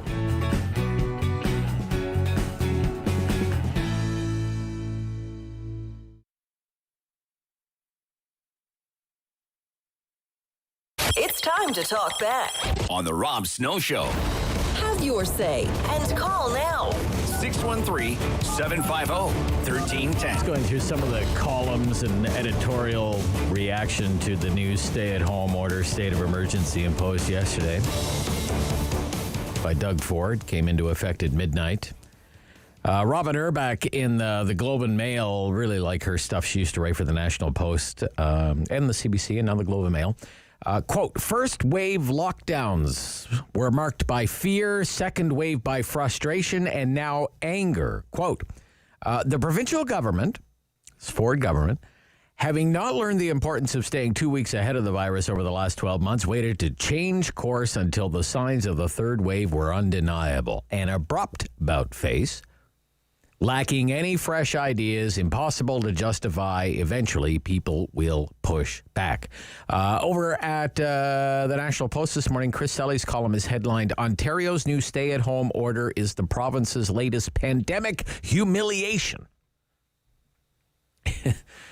He writes, in the space of 2 weeks, this province, A, allowed outdoor dining and exercise classes to resume, even in the hardest-hit gray zones, and then B, closed outdoor dining and exercise classes everywhere in the province, no matter what color the zone. He goes on, in the case of 6 days, I kid you not, Queen's Park, A, implemented a province-wide shutdown, which in the gray zones amounted to little more than closing the aforementioned outdoor dining and exercise classes, and then B, on Wednesday, deeming the province-wide shutdown woefully insufficient, implemented the province's second stay-at-home order. This, he concludes by saying, this stay-at-home order is a paper tiger and should be treated with all the respect a paper tiger deserves. And the Sun papers today, the editorial, and it's on the front page, and Fury's column is a lot about this today. It's about lockdowns and the broader effects of lockdowns, outside the ICUs and the hospitals. Lockdowns touch upon all of society. The Sun editorial reads, lockdowns touch upon all of society, yet there has been no such formal probe into whether they are in fact a good idea. It's truly tragic that some parts of Canada are entering lockdown again during the third wave without having done this important work. Instead, officials like to repeat the mantra that their actions and restrictions are saving lives. They don't know that, though. It's an article of faith, not one of facts. And in the Toronto Star, the theme in the editorial in the Toronto Star this morning is that Doug Ford made a few good moves yesterday, but he waited too long to make them. And its editorial reads, the new state of emergency and stay-at-home order come not as a way of heading off a disaster that was predicted for weeks, but as a delayed reaction to a situation already spiraling out of control. The alarms were ringing for weeks. Nothing that's happening now comes as a surprise to anyone but the government itself. If it all feels like improvisation, it's because it is. So some of the editorials seem to say it's about time, should have done it sooner, waited too long, hope it's not too late. And in the case of the Sun, it says, where's the evidence that any of this is even working anyway? Maybe even doing more harm than good. Ron is calling from Florida. Ron. Good morning, Rob. Yeah, hi, First Rob. time caller, and we're enjoying your show down here on the radio. I appreciate off it. the internet. Appreciate it, sir. Are you from Ottawa, the Ottawa area? Yes, You Canada. are. Okay. From Canada. We're supposed to be coming home the end of this month, and I'm having misgivings. Okay. Are you fully vaccinated now? We had our second Pfizer shot yesterday. Oh, good for you. Good for you. So quite. And how long did you wait between shots, if you don't mind me asking? As I told David there, 3 weeks to the minute. 3 weeks to the minute. Okay. It was exactly when we had our first appointment booked online. We had our second appointment, came on our cards. We've got our cards. We made copies of the cards. How old are you? How old are you? 63. 63. Okay. All right. Where did you get it? Like a grocery store or a community clinic? No, actually, and that's another thing. Yeah. I was saying to your producer, I said, it's amazing the differences. We sort of have a foot in both countries, see the pros and cons to both. Yeah. They're certainly a lot more relaxed about it here. And it comes down to the fact that they've got room in their hospitals. We have a nursing friend, Queensway-Carleton. She said they're 17-20% over capacity. Down here in the greater Tampa area, they've got 22% availability. That being said, there is a lot of carelessness down here. We're keeping to ourselves. I'm sorry, I did not answer your question. We went through the county. We had options. Okay. Right. FEMA is set up, the state is set up, the county, plus Winn-Dixie, Publix. All the drugstores, all the big chain stores, whatever, right? I think so. Yeah. Okay, all right. Ours was seamless through the county. We were allowed because we pay taxes here. We're long-term, and so it was totally legit. Nobody questioned us. Right. We brought our paperwork with us, but they didn't ask for it. Did you have to pay for it? No. We do have to pay for COVID testing, $150 US each, to pacify our feds when we come back across the border. Yeah. And it will be a very tight window. I understand and respect it's a 72-hour window for the test results. Right. But it's a 72-hour drive. And you'll have to go into the hotel, I guess, right? Will you have to go into the hotel when you come back? Or? Well, we're driving across. Okay. So if we, I don't want to tell them my route, but right. Okay. we drive across. I understand we go straight home, which is what we did last year, and we had groceries brought. We quarantined. And when are you coming back? Very respectful, but pardon me. When are you coming back? Supposed to be the end of the month. Oh, I see. Okay. All right. Oh joy. Yeah. Okay. Well, you're coming.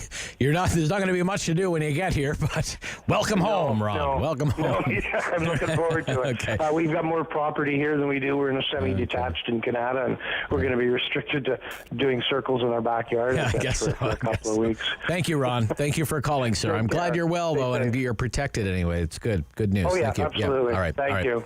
Right back to. We got a couple of minutes here. on lockdowns in Stonebridge. Mickey. Hey, Rob, how are you? Good, Mickey. Thank you for calling, sir. Good. Yeah. Day one. Thanks, Day one. Here we go again. Lockdown, stay-at-home order. Well, what do you think? You know what? I call this the new political definition of insanity. Doing the same thing over and over and over again and expecting a different result. Right. Okay. That's all it is. Okay. You know, okay. It's just getting ridiculous. They should be ashamed of themselves. And you know what? I've been working since I got back from Arizona last March, isolated for 16 days, and I've been at work ever since. So. Okay. So should we be doing this at all? Do you think? Or Well, you know what? I mean, you know, you're damned if you do and damned if you don't. But I mean, if you're going to do it, this should have been done last March or February, and it should have been done for 21 or whatever days it takes to completely flatten this thing. But no, you cannot leave half the door open and expect that, you know, the virus isn't going to fly in. I mean, it's just stupid. Okay. Yeah. All right, Mickey. Thank you. We're going to stop here. We have the latest testing numbers and case counts, but I think we'll leave that for the news. We'll let the news reveal that in a mere 2 minutes from now. It's not much of an improvement. I'll drop that hint for you. But we have reached halftime, and we are talking about day one, part 3. We had the lockdown spring of last year, the Boxing Day lockdown, and here we go. Spring of 2021. This is our life for the next month, living under a state of emergency and a stay-at-home order. That and more when we return to the Talkback Hour right after the news on the Rob Snow Show here on City News.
#1 for local news in Ottawa and the Valley.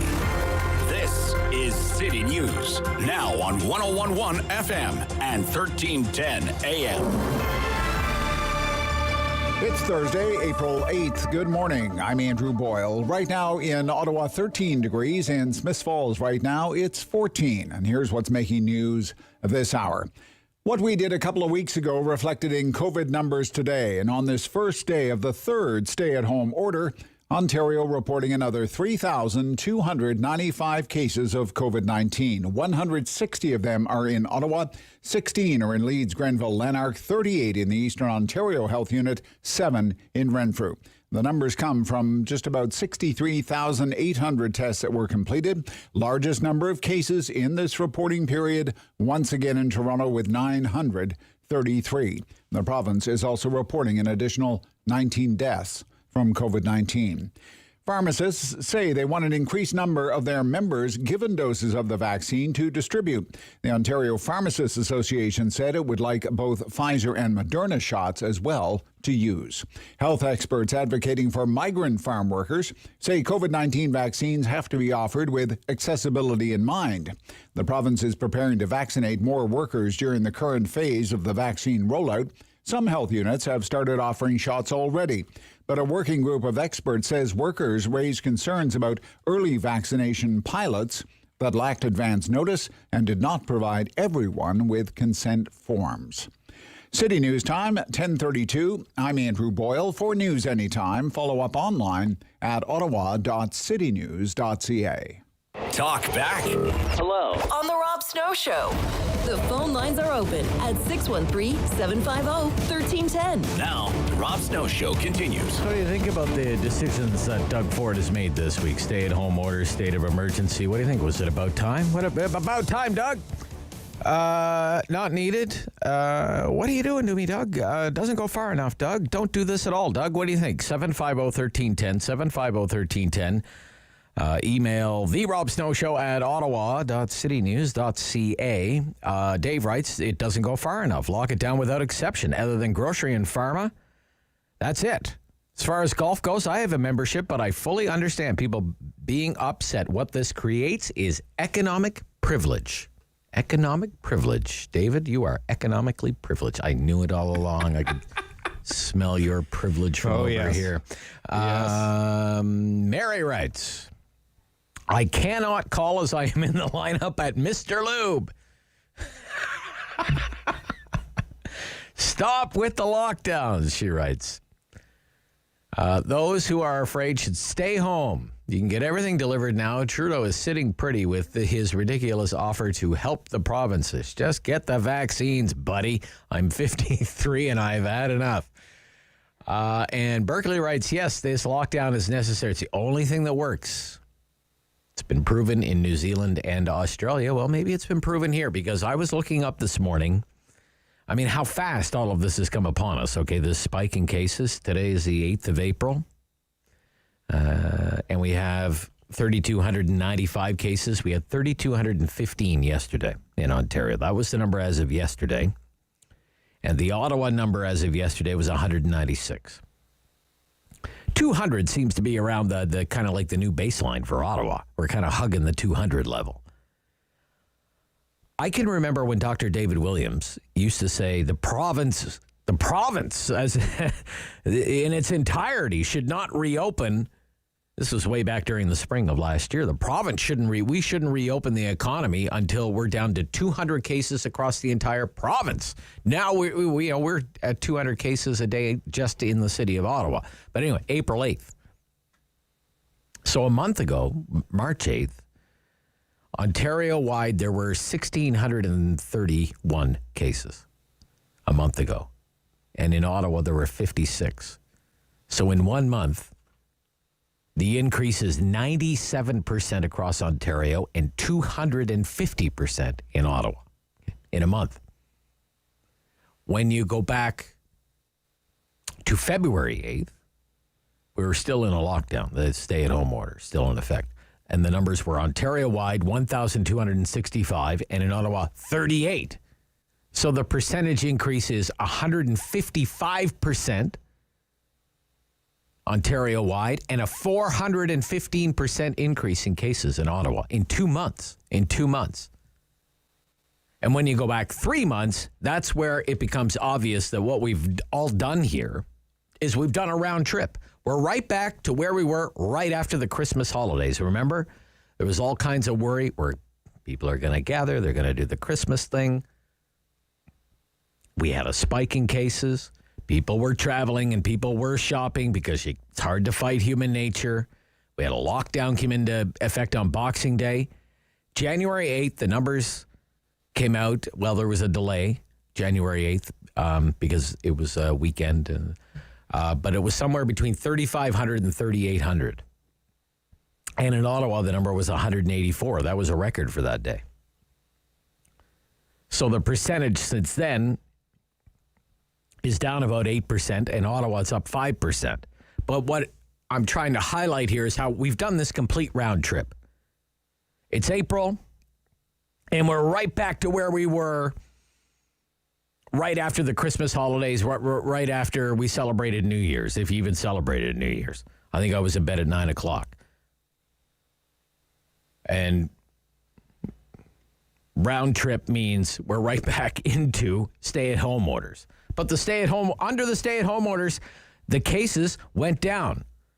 Ontario-wide, between January 8th and February 8th, the daily case count went down 98%, and in Ottawa, it went down by 80% in a month. And that's just looking at the cases, okay? I get that. And this is the point of the Sun editorial today, and quite frankly, we look at cases because it's the low-hanging fruit. It's the easiest thing. It's hard to quantify all the other stuff that comes with lockdowns and stay-at-home orders and curfews, the business failures, the deteriorating mental health, the well-being of young people, increased substance abuse, increased domestic violence, increased incidents of suicide, increased calls to crisis hotlines, all reported to be increasing, right along with the case counts and the lockdowns. So I don't discount any of that at all. And there is a point to be made that it is hard to know if the benefits of the lockdowns outweigh all the other bad stuff that has accompanied this pandemic. But we are where we are. And where we are is state of emergency lockdown. Called for last week, called for last month. Reality this morning, day one, the third time. What do you think of it? Shawville, Keith. Good morning, Keith. Good day. Yeah, you're not under a lockdown. You're under a curfew, though. Yeah, a curfew. Yeah, but it affects me, too. I travel a lot to Ontario. But, okay. What gets me is you had a caller earlier saying that they weren't doing this 4-month interval anywhere else but in Canada, but you didn't take exception to. I mean, Britain started doing the longer interval back in December. Yeah, they're doing 12 weeks. Yeah, well. 12 weeks, yeah. Well, 3 months, not 4. 4, I think they're even longer than that. But they're getting herd immunity this week. Monday of next week. Removing all the restrictions. Yeah, Monday of next week. And the other thing with Britain is they did not have any vaccine manufacturing plants in December 2019. Yeah, they built them, though. I think they built 7 of them. I don't know. Well, Trudeau was too busy trying to get a UN seat. That was his preoccupation at the start of this, so he wasn't concentrating where he should have been. And I just got to say, all the premiers have all these hard decisions about closing things down, opening up, and they have to react to what's going on with the health issues. But they're the ones facing the brunt of all these tough decisions. All Trudeau had to do was, well, that's not all, but I mean, it was a big thing, but he didn't provide the vaccines for them, and we're paying for that now. Vaccine procurement was the federal government's job. And they didn't do that, and that's why we're in this mess now. All right, Keith. Thank you. Okay. Thank you for your call, sir. Thank you for your call. Up next, Greg, Orleans. Good morning, Greg. Morning, Rob. Yes, sir. So you'd asked, what was it, too far, good enough? Yeah, about time, don't need it, doesn't go far enough, goes too far. We just kind of, where are you on that, you know? So. Well, I'd say we're pretty much, it needed to happen. Okay. I think it needs maybe a little bit of tuning, but I wanted to kind of speak to two different things. One is like, it's really frustrating. I'm part of the martial arts community. I've been doing that for a number of years, and the amount of social media, like just the bashing and the promotion of let's make the new norm being that we're not going to follow the orders. These are like starting to really pick up pace, and it's really frustrating watching that kind of stuff being as prolific as it is. Oh, really? Okay. Give me an example. What are you talking about, Greg? Give me an example. Well, that's exactly, there's memes popping around that actually say exactly what I just said. Make the new norm that we're not going to follow the orders. Oh, okay. And it just, okay. it's so frustrating. It's like this had to happen. With the case numbers, the hospitals cannot handle the capacity. Like our medical system's been running redline since like last year. They don't have it in them to keep running like this. And I think the other thing I wanted to speak to was just, like, I'm a scientist, right? I measure things. I can tell you with a level of certainty what I measured.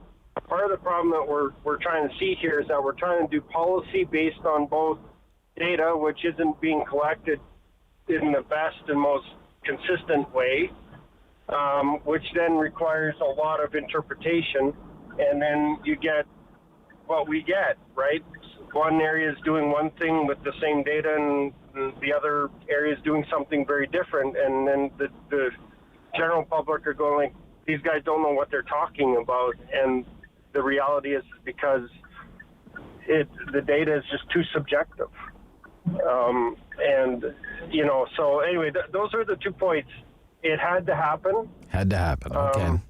But, like, it works. It really sucks. I think that we could tune it a bit, and I think we could tune the period after, because obviously I think that the problem is when we're not in shutdown, why the cases bump so fast. Something's not quite balanced. Well, yeah, I think that the scientists that I've had on my program are saying that, well, that's the whole nature of these variants. They're much more contagious. Right? Oh, I mean, look definitely. at the Vancouver Canucks. One guy gets it, 25 people have it now. Yeah. It just ripped right through there. So, all right. Thank you. Yeah. Thank you, Greg. Yeah. Welcome. Okay. One of the questions that the reporters had for Doug Ford yesterday when he was making his announcement yesterday afternoon was why the short notice. Why, if this is incredible, he made the announcement of the Boxing Day lockdown on the 21st, and people were wondering, well, why are you giving people 4 days? And yesterday it was, why are you giving us so little notice? Roll tape on that. It gives a sense of chaos. It's very frustrating for people. So is there a reason for that? Well, again, we have the two-pronged plan. We're taking the approach that as we saw the ICU capacity grow, as we saw this variant move, it was different than the experts told me last week. As simple as that. And as it excelled, and we got the call yesterday saying, hey, it's going quicker than expected, you have to be nimble, you have to be quick. I was decisive immediately. I said, start writing the orders immediately. So if I just stand still and just keep with the same plan and just keep doing the same thing, it doesn't cut it with this virus or the variants that are coming in. You see what's happening out in BC with the Brazilian variant, and as it's moving across the country, it's concerning. So that was yesterday. That was Premier Ford. We'll be right back. And hang on the line. If I put you on the air right now, it'll have to be very short. So we'll give you a little more time if we take our commercial break now. We'll be right back with the final quarter of the Rob Snow Show here on City News.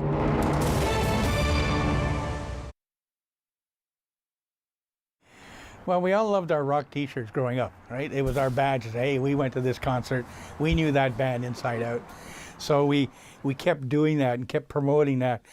What's sort of happening now is that audience is dying. I always say the earth is flat. So the 60s rockers are falling off the end of the earth. So you don't see as big a sales anymore because my audience is disappearing.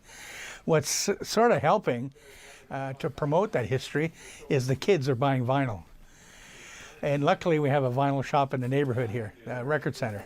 So what's happening is I've seen kids come in with their dad. And the dad saying, hey, do you have any Beatles shirts? Do you have any CBGB? Do you have any of this? I said, well, why? He said, well, because my daughter's into it. She's wearing my T-shirt. So slowly it's coming back, right? The kids are, I think, getting fed up with the generic music that's out there. And they want to click into something that, first of all, links them to their parents, something that they thoroughly enjoy now, and maybe they're passing it on to their grandkids. Pandemic has been a couple of things, definitely hard on everybody. So much messaging that's out there that people don't understand, stats that every day, Jesus Murphy, like I'm getting a headache just reading this stuff, right? So really it was just trying to understand where we were going to go from there. The city of Ottawa all of a sudden said, everybody's got to wear a mask. You got to wear it on the bus. People were scrambling, okay? And I had, the store next door had really big windows, so I just flooded the window with masks. Well, that was the activity that saved the business. People were coming in buying 2, 3, 4 masks at a time at $20 a pop here. But my masks were so different. They were the Rolling Stones, the Beatles, Queen, all the pop culture. Everything else out there was medical masks. And right, so people said, oh, I don't want to do that. I want to show my rock and roll. So it became the new T-shirt as far as I'm concerned. Well, what I've done, I'm Hindenburg. I'm now at 1114A Wellington Street, which is next door to the Fab Gear store. And the reason I've changed names, I've rebranded the store, is because I was planning on retiring. And in December, I go, oh, I'm not going to retire. But I've committed to changing what the store's about. So I came up with a new name, Fab Gear's Rock Shop, where legends are dressed. And essentially get that message out. I prefer, if the shirt don't fit, you come in, you try another one on. People like to feel the fabrics with clothing. It's amazing. You'll come in and go, oh, I love that. Oh, can I try this? So that's the big difference. I'm not out to make a gazillion dollars. I stick the way I am, old school. I take cash, we take cards. Come on in and talk to the owner. It's time to talk back on the Rob Snow Show. Have your say and call now. 613-750-1310. We're listening to a little bit of Doug Ford this morning, yesterday, answering some of the reporters' questions. Like, this part of his answer yesterday about why so little notice before you close everything down again, right? You have to be nimble. You have to be quick. Right? Okay. What are you thinking? What are you thinking when you hear that? What are you thinking? What are you thinking? You have to be nimble. You have to be quick. You have to be nimble. You have to be quick. You have to jump over a candlestick, right? That's what you're thinking. Doug, jump over the candlestick. Who isn't thinking that? Okay. Just pops into my... Crazy things pop into your head. 13, 14 months into the pandemic. You have to be nimble. You have to be quick. You have to jump over the candlestick. Cameron, downtown. Cameron. Well, Mr. Rob, yes, thank sir. you for putting American Pie in my mind now. It's going to be in my mind all day. Okay.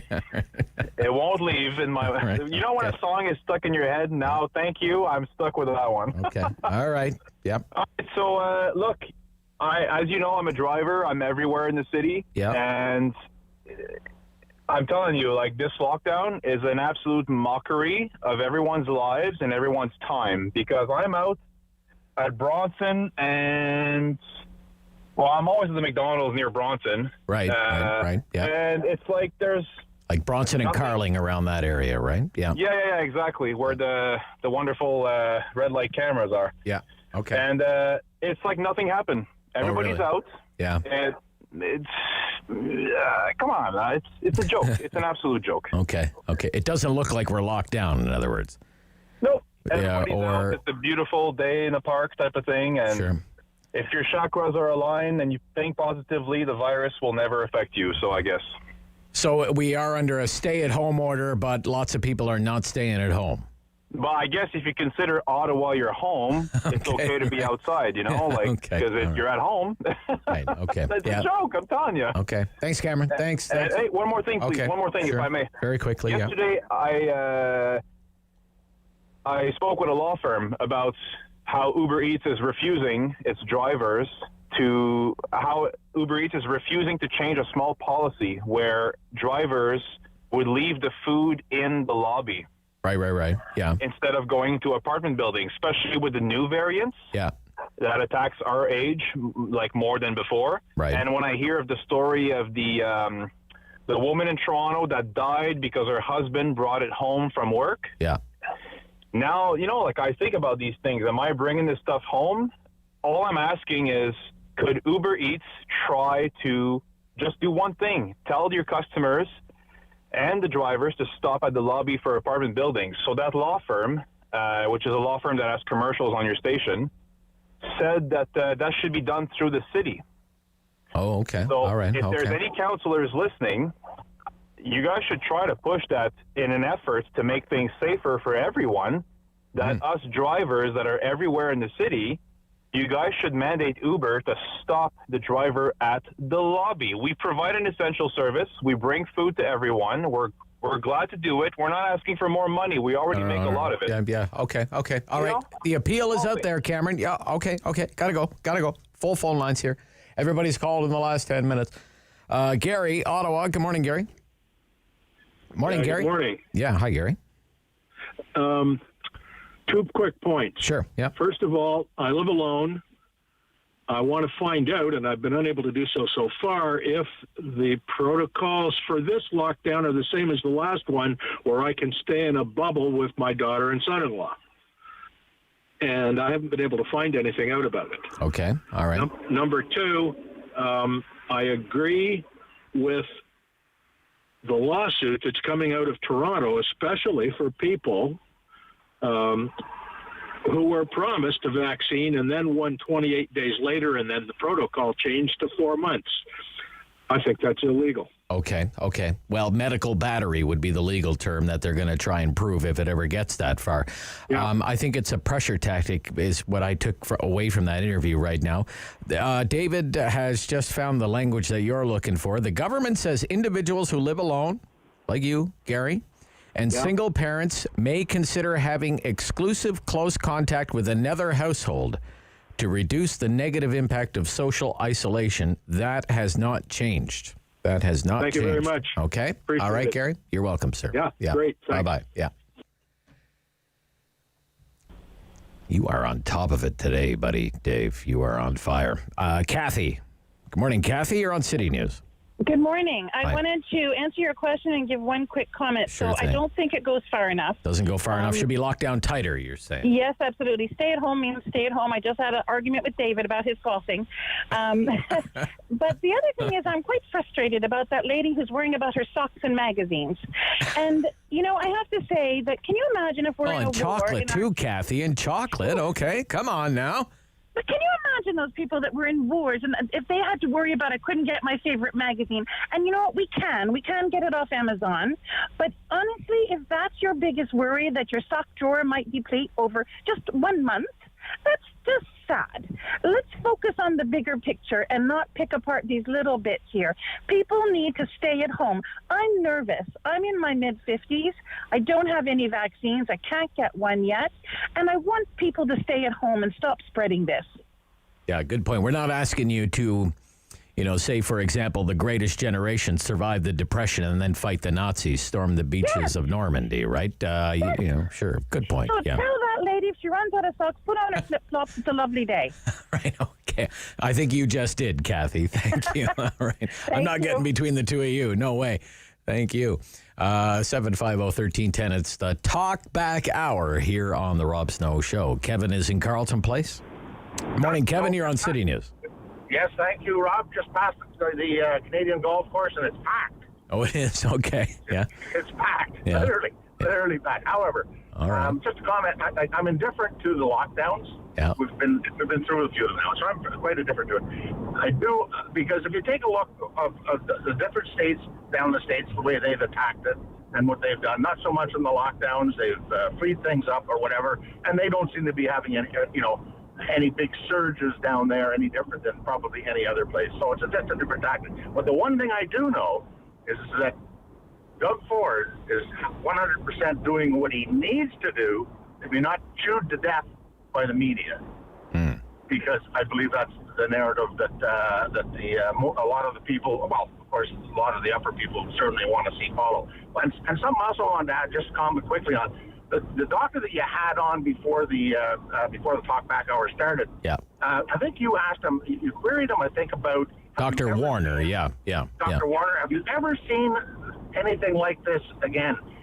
And he couldn't really answer that because he was quick, I think, to step in to say, now maybe I heard him wrong, that they've never, going through influenzas, they've never compiled any of the, they've never paid any attention to the number of people in ICUs and everything when we've had major influenzas and so on and so forth. So I thought that was kind of interesting. Yeah, what I wanted to get at is 56 people were admitted to ICU in the last 24 hours across Ontario. In your experience, he's medical director of critical care at a big Toronto hospital. Has this ever happened before? And exactly. He couldn't say definitively that it's never happened before. That's right. That it's never happened before. Right. All right. Can I make one other quick comment? Sure. Go ahead. Yeah. This is, and don't bite my head off. And this is going to drive your friggin' people crazy. But do you think that if Donald Trump was the Prime Minister of Canada, we'd have the vaccine? Well, this has always been one of the perplexing things, about how it all went down and out for Donald Trump and how he went out and down, right? Yes. He had an opportunity, really. He could have taken a great victory lap on what he did on vaccines and the development of vaccines. The media wouldn't let that happen. The media wouldn't let that happen. Whatever. Yeah. He kept saying, you'll have vaccines by the end of the year. You'll have vaccines by the end of the year. And everybody was saying, not a chance will we have vaccines by the end of the year. And guess what? And there was, right? And there was. So, yep. Yeah, okay. Good point. Thank you, Kevin. All right. Bye-bye. Bye-bye. But whatever. He didn't do that. He didn't do it. He could have done a victory lap on that, but instead, he just went and hopped on the crazy train instead. And that's what he did. So, what can you say? You have to be nimble. You have to be quick. So come on, Jack, be nimble. Jack, be quick. Jack Flash sat on a candlestick. Yeah, okay. All right. Coming up next, carbon tax. We'll talk about the carbon tax. Nicholas Rivers is the Canada Research Chair, Climate and Energy Policy at the University of Ottawa. The ethics of COVID-19, the medical ethics of critical care triage, given the recent surge in ICU care for COVID-19 patients. Alison Thompson is a health ethicist at the University of Toronto. It's $758,000 now, the average selling price for a house in Ottawa, according to the Ottawa Real Estate Board. We'll talk about that. And opening round of the Masters should be getting underway just about now on one of your sports network channels. That's all ahead here on the Rob Snow Show on City News.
Find your frequency.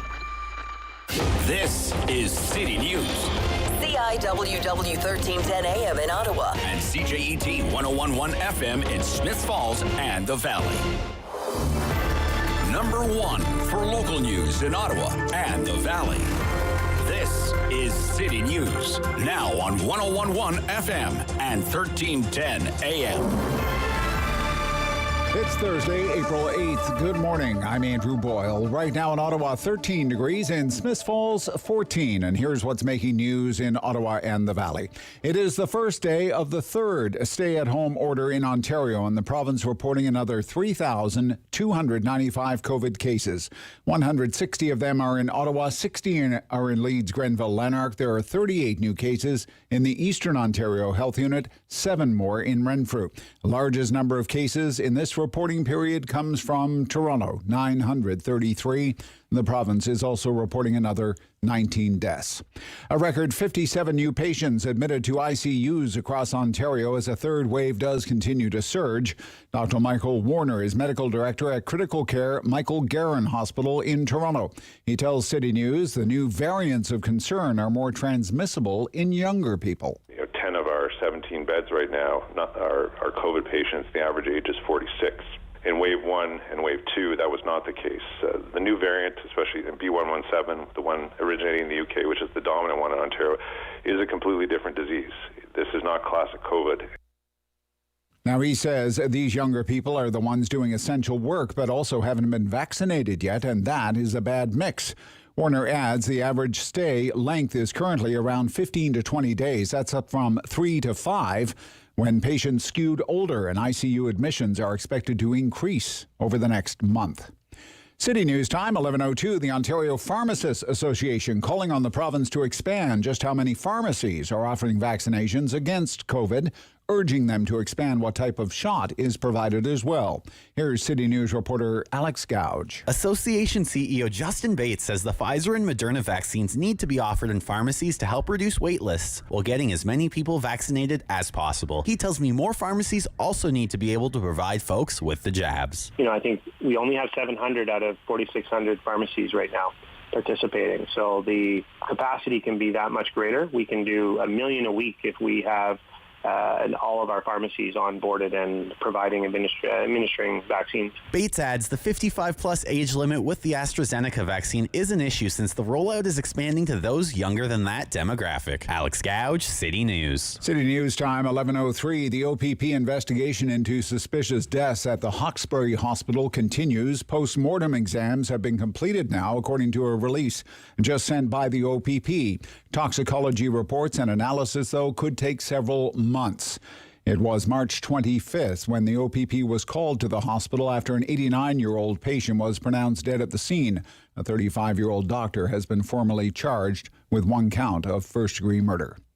Now your forecast. Here's meteorologist Jill Taylor. Watch for record highs to be broken in many areas today. The record at the Ottawa airport is 21.1, set in 1948. Today's high near 22, sun and cloud. Tonight mainly clear and 8, and tomorrow mainly sunny and 22. That's the high for today, 22. And right now in Ottawa, 13 degrees. In Smiths Falls, it's 14. Well, the CHEO F-150 50-50 draw is approaching the $850,000 mark for the winning ticket. The draw just over 2 weeks away. The deadline to buy is April 25th, and the draw takes place the following day. Options for tickets range from $25 up to $100. The winner receives a brand new Ford F-150 truck and half the money collected. And the winner's share right now is just under $847,000. I'm Andrew Boyle for News Anytime. Follow up online at ottawa.citynews.ca. He's a pillar of community opinion. The Rob Snow Show returns on Rogers TV and City News. 1011 FM and 1310 AM. Carbon tax. The price on pollution. The federal backstop. It's called a lot of things. It's constitutional, whatever you want to call it. We know that now because of the ruling from the Supreme Court of Canada. But does that mean, for example, here in Ontario, does that mean that carbon tax policy will mirror whatever the federal government says it should be. Does that mean if the federal carbon tax is supposed to increase to $170 a ton eventually, that's what we'll be paying here in the province of Ontario? Well, Nicholas Rivers has been looking into this. He is Canada Research Chair in Climate and Energy Policy at the University of Ottawa. He joins us this morning. Good morning. Hi, Rob. Yeah, very nice to hear from you. First of all, I haven't had a chance to ask you about the Supreme Court of Canada's decision, its ruling on the constitutionality. Was there ever a doubt in your mind? I don't think it was a done deal until it was a done deal. I mean, there were conflicting opinions from the three provincial courts that heard on the issue, and so and even within the three provincial courts, there were conflicting opinions between the judges, and so I don't think we knew until the Supreme Court ruling came out. Right. So I remember Premier Ford the day that this happened, because it was his government along with Saskatchewan and Alberta that challenged this all the way to the Supreme Court of Canada. Mm-hmm. He said he was disappointed with it. He thinks it's bad policy, but nevertheless, he looks forward to working with Ottawa on it, whatever that means. But based on what has happened with other provinces, because there's certainly been deals worked out between provinces and the federal government on carbon pricing. Mm-hmm. What could that mean for a province like Ontario, for example? Right. So the way that the policy works is that the federal government says your carbon price or carbon tax, whatever you want to call it, has to be at least this level. Right. And if you don't decide to do that on your own in some way, then we have a backstop, and so we'll impose a tax on you. And so that's what's the case in Ontario right now. The Ford government, when it came in, pulled away from this space and said we don't want to have any regulations or policy on greenhouse gases, and so that left space for the federal government to occupy that area, and it posed a carbon tax on both industry and on consumers like you and I. And part of that federal government policy is that it takes the revenue from the carbon price and gives it back to households in the form of tax rebates when you do your taxes. And so it's not a policy that takes money out of Ontario. That's the so-called climate action incentive. Exactly, program. The rebate, yeah. And so, I mean, if Ontario were to kind of come back into this space, it would, be required, according to the federal government, to impose a minimum level of carbon price. But then it could do whatever it wanted with the revenues. And so we've seen different provinces, take different approaches to using these revenues. And so one of the things I think you're well, I mean, one of the things that I think about is, for example, like take the case of New Brunswick, for example, which you would think would be an outlier because it's a conservative government there led by Premier Higgs. Right. You would think that there would be opposition, but Premier Higgs has kind of said, "Okay, I'll play your game, and I'll have a carbon tax, but these are the exemptions that I want." So what happened there? Yeah. Right. So he's basically, I mean, you're right to say he's playing a game. So what he's done is imposed a carbon tax, which increases on the gasoline side, increases gasoline prices by, let's say, 4 cents a liter. And then he's turned around and taken the revenue and subsidized gasoline prices by 4 cents a liter, effectively by cutting the excise tax rate in that province. So he's basically neutralized this carbon pricing policy. And the decision was made by the federal government to accept this as being compliant with the federal backstop about a year ago. And I think it sets a worrying precedent, and indeed we've seen a bunch of provinces follow New Brunswick's lead on this. They've imposed the carbon price themselves, so they're officially compliant with the federal government policy, and then they've taken the revenue from that carbon price and used it to subsidize or to neutralize the carbon price. And what other provinces have done that, for example? The Atlantic provinces, I think almost all of them. I'm not sure if it's the case in Nova Scotia, but I think the rest of them have. Okay. And now we've heard Premier Moe in Saskatchewan kind of pondering the same thing, and in fact saying he's going to do the same thing. Hasn't been done yet. And I think there's rumblings of this kind of discussion in Alberta as well. And so it certainly opens the door to potentially, neutralizing this carbon price in more of these provinces. So what does that say about this idea that there is really a national standard or a national backdrop? Because part of the reason the Supreme Court ruled the way it did is that this is in the national interest. Right? Yeah, I agree. I mean, I think that this is worrying. Climate change knows no borders. Greenhouse gas emissions knows no borders. And, of course, under peace, order, and good government, we must, all this stuff, right? So, but if you have all of these provinces doing all of these different things, what does that say about national standards, right? So, well, I agree. I mean, I think that the Supreme Court has said the federal government has the right, the constitutional authority to impose minimum national standards. But it leaves the federal government with the role of judging what is compliant with this minimum national standard and what isn't. And in my opinion, the government made a mistake a year ago when it accepted New Brunswick's approach as being compliant with this minimum national standard. And we're seeing some unraveling in this policy now.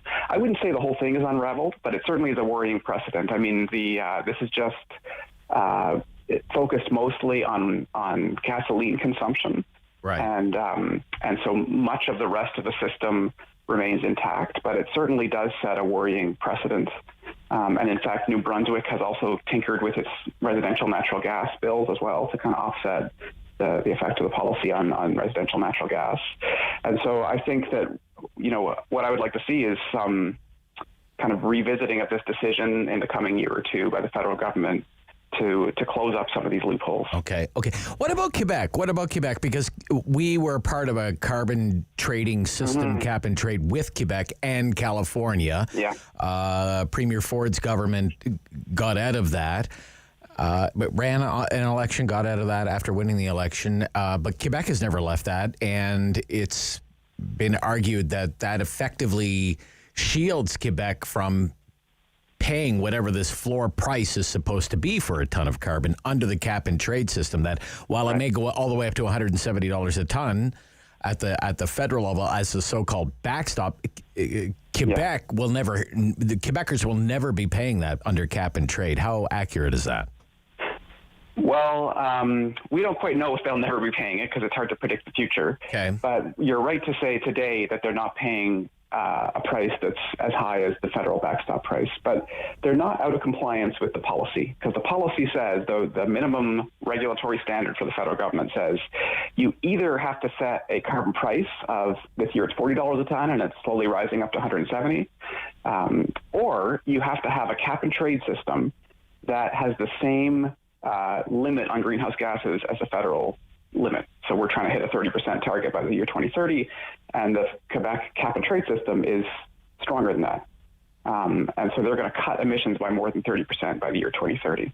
And so you're right to say so far that the price in their cap and trade system is below the federal price. But that doesn't mean they're out of compliance, because the federal government has defined compliance as being either you have this price or else you reduce emissions by a certain amount. And Quebec has taken the latter route. Okay. And, I think it's difficult. Like, I understand where you're coming from, that that people in Ontario, I think, are potentially rightly concerned when they look over the border and see Quebecers paying a lower carbon price than us. But I think that one of the things we have to consider is that Quebec has a bunch of carbon policies. They're not relying entirely on this cap and trade system to cut their emissions. And when they impose these other policies, like they have much stronger, subsidies for electric vehicles than we do, for example, those help them meet their target. And what they'll do is they'll push down the price in the cap and trade system.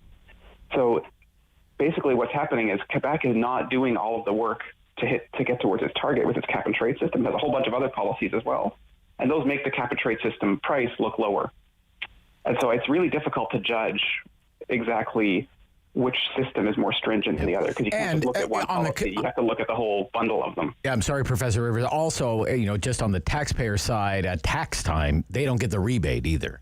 That's right. Yeah. No, all of their money that's raised from the cap and trade system is used to fund climate action. So they don't give it back to people. They use it, they fund transit programs, or they fund wind turbines, whatever it is, with that money. Okay. Thank you, sir. Nice to hear from you. Very interesting. My pleasure. Thanks for having me on. Nicholas Rivers, Professor, Canada Research Chair, Climate and Energy Policy at the University of Ottawa. This is the Rob Snow Show on City News.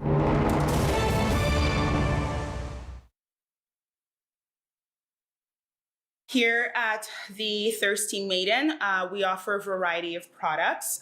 So everything from breakfast items, so it's breakfast sandwiches and scones, which have become a staple item here at the cafe. We have an assortment of pastries and cakes and desserts. So we're really big on our dessert bar, which a lot of people come here for. And of course, our delicious coffee beverages. So we do offer not your typical lattes, things like a chocolate banana coconut latte, cinnamon coconut, which is my favorite, and our take on even a pumpkin spice, which we add nutmeg and a dash of cayenne in just to give it a bit of a kick. When you start a business, you don't factor in all the things that could go wrong. You think anything that goes wrong, any failure, is got to be something on your shoulders. You didn't market right, you're carrying the wrong products, you didn't price your items correctly, all the things, right? But when this pandemic began, things going through my brain were I didn't factor in a pandemic. And we were just starting to grow. We were about to blow up, and I think I spent 2 days crying. And then I shut my business down for, I think, a period of 2 or 3 days. And just being at home during that time, I realized this is not me. Anybody that knows me knows I'm a hard worker. I don't give up, and I'm a go-getter. And I started to think, well, I should probably just start clearing out my freezers and posting and seeing who wants to buy what. And that was sort of how I built my momentum back up. I realized that there's still a large number of people that wanted to support us and were looking for the items that I had to provide. So we started there. Then I reopened literally not even 3 or 4 days after I'd closed my doors, and then started doing curbside pickups and deliveries. Started doing the deliveries myself, free deliveries to the local community, going as far as Bell's Corners and Carp as well. And that's why we're still here. This community has really kept us going a year into the pandemic. We've had a changeover of staff a couple times now, and situations change, and when you can't offer hours and hours for your employees, you don't blame them when they have to go elsewhere. So I think that's also been one of the challenges is recruiting, training, and then they leave, and then bringing in more people and recruiting. And anybody in this industry will tell you that that's something we deal with on a regular basis, whether or not COVID's in the mix or not. But more so now, because every time there's a lockdown, there's a risk of, will we make it through? And then you lay off more staff. And again, their situations and their circumstances change.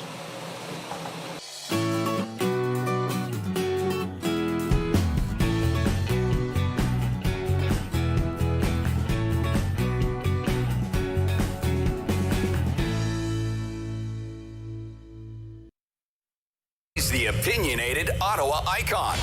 The Rob Snow Show returns on Rogers TV and City News. 101.1 FM and 1310 AM.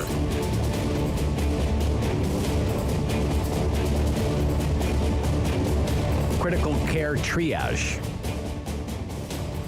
Given the recent surge of COVID-19 admissions to ICUs across Ontario, let's get into some of the medical ethics here with Alison Thompson, public health ethicist at the University of Toronto. Good morning. Good morning. Very nice to hear from you. I wish we were discussing a happier topic, but this is not a happy topic. And thinking this morning about the stories out of Italian hospitals more than a year ago of doctors having to make these split-second decisions about who to treat, who to put on a ventilator, and who to let go. These are the decisions that they had to face. Similar situation in New York at the depths of the first wave of COVID. Now there are more than 500 people in ICUs across Ontario, and there could be 800 COVID patients in ICU before the end of the month. What if it comes to that? What are the ethics involved in critical care triage? What does a doctor have to consider, Alison Thompson? Well, I think what we want to avoid is a situation where doctors are having to make these decisions alone, and sort of in the heat of the moment. So the efforts around creating triage criteria have really been aimed at balancing our desire to save the most lives possible with making sure that we're doing that fairly, and that means recognizing that some people are more likely to end up needing critical care than others, and that triage process can actually compound the health inequities that we're seeing in society already. So it's a really tricky balancing act between wanting to save the most lives, but also not sort of doubling down on some of these health inequities. Okay. So these are discussions then, would you say that should already be happening then? Yeah, so they're Ontario has been engaged through the Critical Care Command Center, and through various advisory tables to the government. There have been ongoing discussions about the human rights implications, how this will impact people living with disabilities, and how we can support doctors in making these decisions fairly, so that we can avoid situations that might include decisions being made on the basis of unconscious bias or just other things that might make this less fair. So what factors are taken into account then? Is it age? Is it? So really, what we're looking at here is a medical situation where this is an incredibly aggressive form of treatment. Not everyone is going to benefit from it, and so just having access to ICU care, even in normal times, is not a foregone conclusion, because there are patients who will just not benefit from it. And so it's a matter of trying to figure out, who is the most likely to benefit from it, so that we are being good stewards of these resources, but then also acknowledging that there are some inequities that mean that the people who end up being the most likely to benefit are already sort of the healthiest. And so, is it fair to just give the bed just to the person who's most likely to benefit, or are we responsible for allocating beds in a way that maybe redresses some of those health inequities? Yeah. For example, over the last year, in speaking with advocates for the disabled, this is something that is quite concerning. Absolutely, and there's a lot of you mentioned unconscious bias, for example, and maybe that plays part of a role in it. I'm not sure, but maybe it's a default position. Well, this person is already in a wheelchair, or this person is already blind, or whatever the case might be. So therefore, the outlook for their recovery may be already compromised in the mind of a doctor. I don't know. Exactly, and so that's the kind of thing we want to avoid. We want to have triage criteria that, looks at, clinical factors that might impact someone's ability to make a meaningful recovery, but not include the criteria that might exclude, just sort of on the face of it, people who are living with disabilities who have, a fine quality of life, but someone else might judge that to be of a lesser quality than they would rate it themselves. Yeah. Does the law act as a guide? The Charter of Rights, for example. Absolutely. So, any criteria that we come up with needs to respect human rights. And, the fact is that it's possible that there will need to be an emergency order put in place that would mean that people don't need to provide consent for withdrawal of treatment, which is actually, a huge step to be taking in terms of, walking back people's right to consent to treatment or withdrawal of treatment, which is in Ontario, part of our law. So, I don't know that we've had a proper conversation with the public about whether we want to go there, and whether, maybe there are alternatives that we could be proposing to avoid having to go that far in terms of impacting people's human rights. Okay. Should doctors be shielded from the liability, for example, in having to make these decisions? This is a great question. You know, who's accountable for these decisions?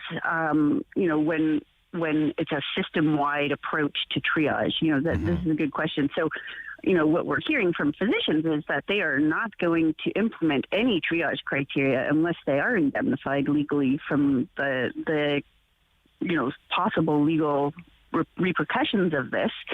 So we know that we will probably just have people making individual decisions in the moment rather than having this more thoughtful approach that's guided by these triage guidelines. If we don't indemnify them legally from being sued, but we need to have a conversation about who's ultimately accountable then for these decisions, because somebody has to be. And we better get on it.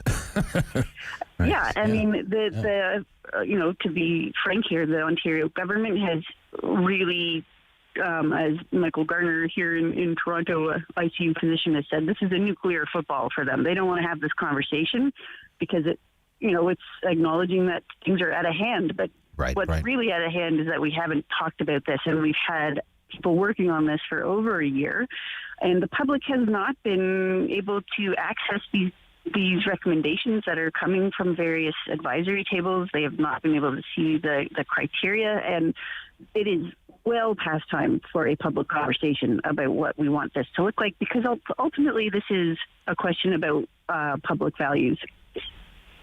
Alison Thompson, thank you for your time this morning.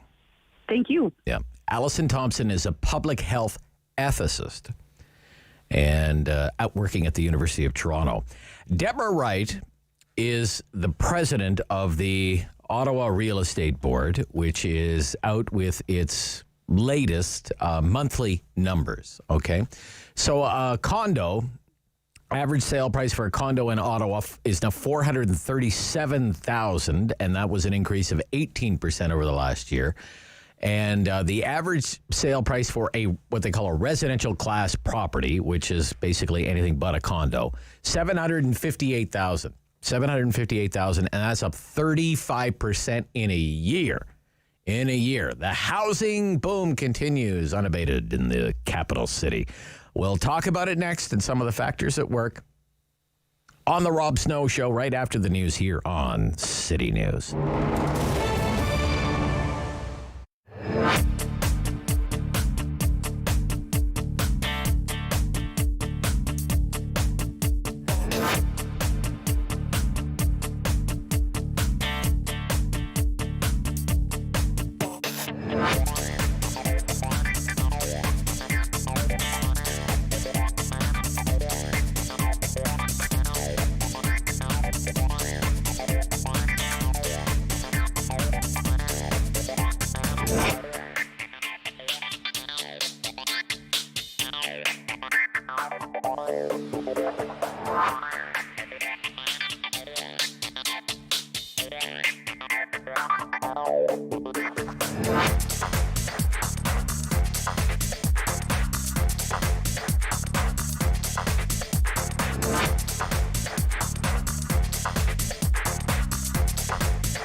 In Ottawa and the Valley.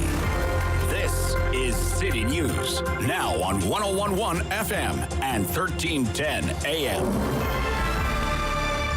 It's Thursday, the 8th of April. Good morning. I'm Sarah Buchan. Right now in Ottawa and in Smiths Falls, mainly sunny skies and 16 degrees. Here's what's making news this hour.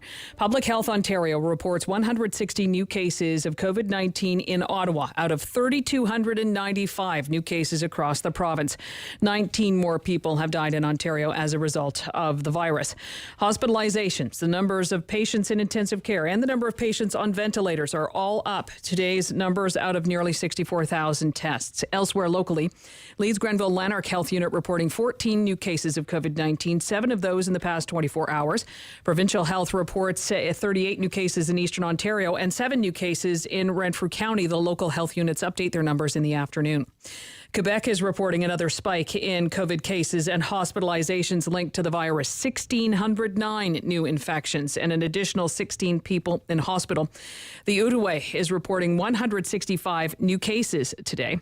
Out of the 566 patients currently in Quebec hospitals, health officials say 9 more are in intensive care and 9 more deaths are linked to the virus, including one in the past 24 hours.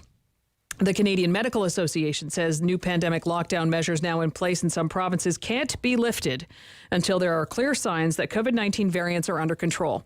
The group representing doctors across this country says constantly changing rules are confusing and don't serve their intended purpose. It's also calling for the pace of vaccinations to increase and is urging provinces and territories to involve primary care doctors in their rollout plans.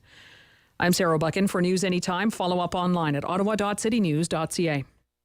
Strong voice. Strong opinions. The Rob Snow Show returns on Rogers TV and City News. 101.1 FM and 1310 AM. Well, let's talk about the housing market. New numbers out from the Ottawa Real Estate Board. Debra Wright is back, President of Ottawa Real Estate Board. Good morning. Good morning, Rob.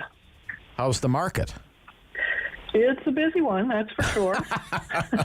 I don't think that does it justice, does it really?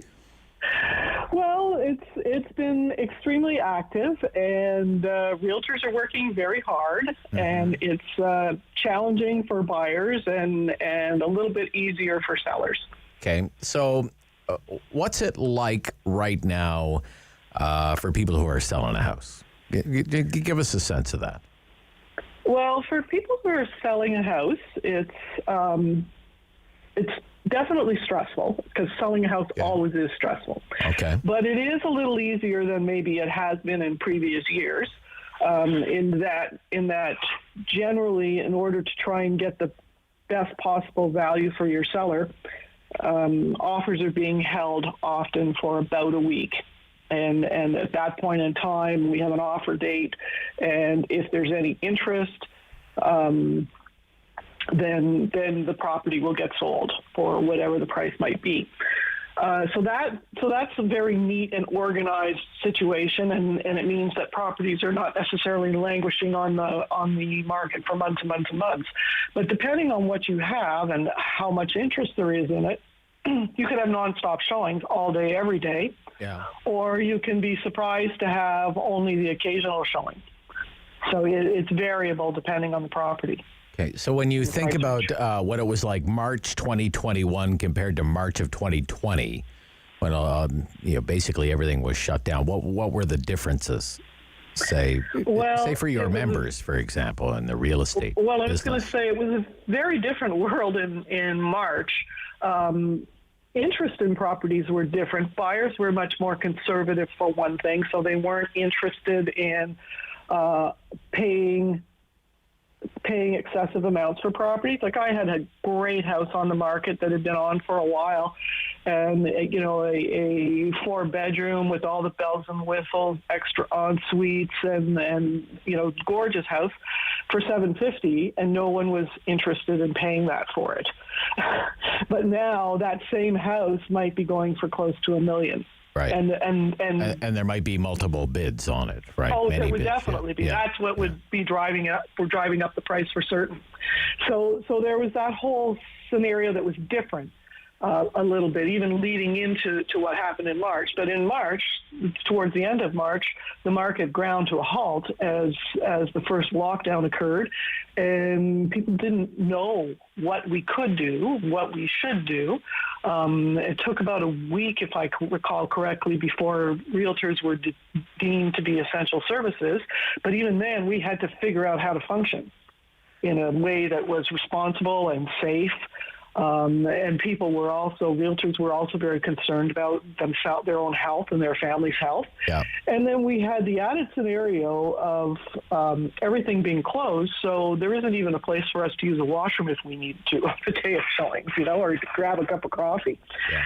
So it was a different and difficult environment those first couple of months of the pandemic.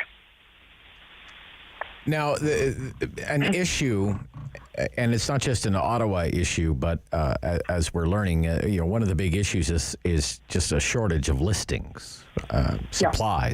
There are a lot more people who want to buy houses than there are houses for sale. How's that playing out these days in the Ottawa real estate market? That's definitely impacting our market and driving prices up. It's been an issue for a number of years, the lack of supply. And as an economist from the Canadian Real Estate Association had pointed out in a recent presentation that I participated in, we've had population growth in our country for a number of years that has not been matched by real estate product growth, let's say, the creation of new properties for people to live in.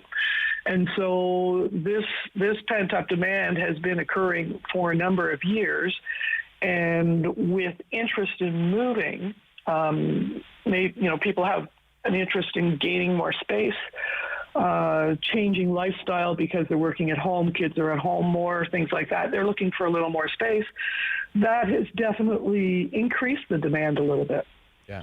Plus, one of the things is, sure, I've been in, say I'm someone, I've been in my home 25 years, 30 years, 40 years, whatever, and, this market has ripped right along, and I've built up a lot of equity, and, I can sell it and make a nice profit, but where would you go, right? What would you buy? That's one of the problems right now, right? Yeah, that is one of the problems. I mean, I'm sitting on a nice big house, and I'm at about the age where it would be nice to downsize, but I look at it and I can't afford to downsize. That's the reality of it right now. Right.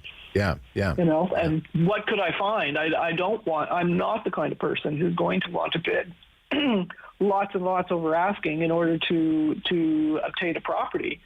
Because I don't want to put myself in a perilous financial situation. Right. So I'd like to know, you're president of the Ottawa Real Estate Board, okay? And there's been a lot of talk and a lot of talk about the budget is coming out, for example. There's a big story in the papers today about the CEO of the Bank of Montreal wants the government to do something about the sizzling hot housing market, that it's kind of getting crazy for a lot of people here.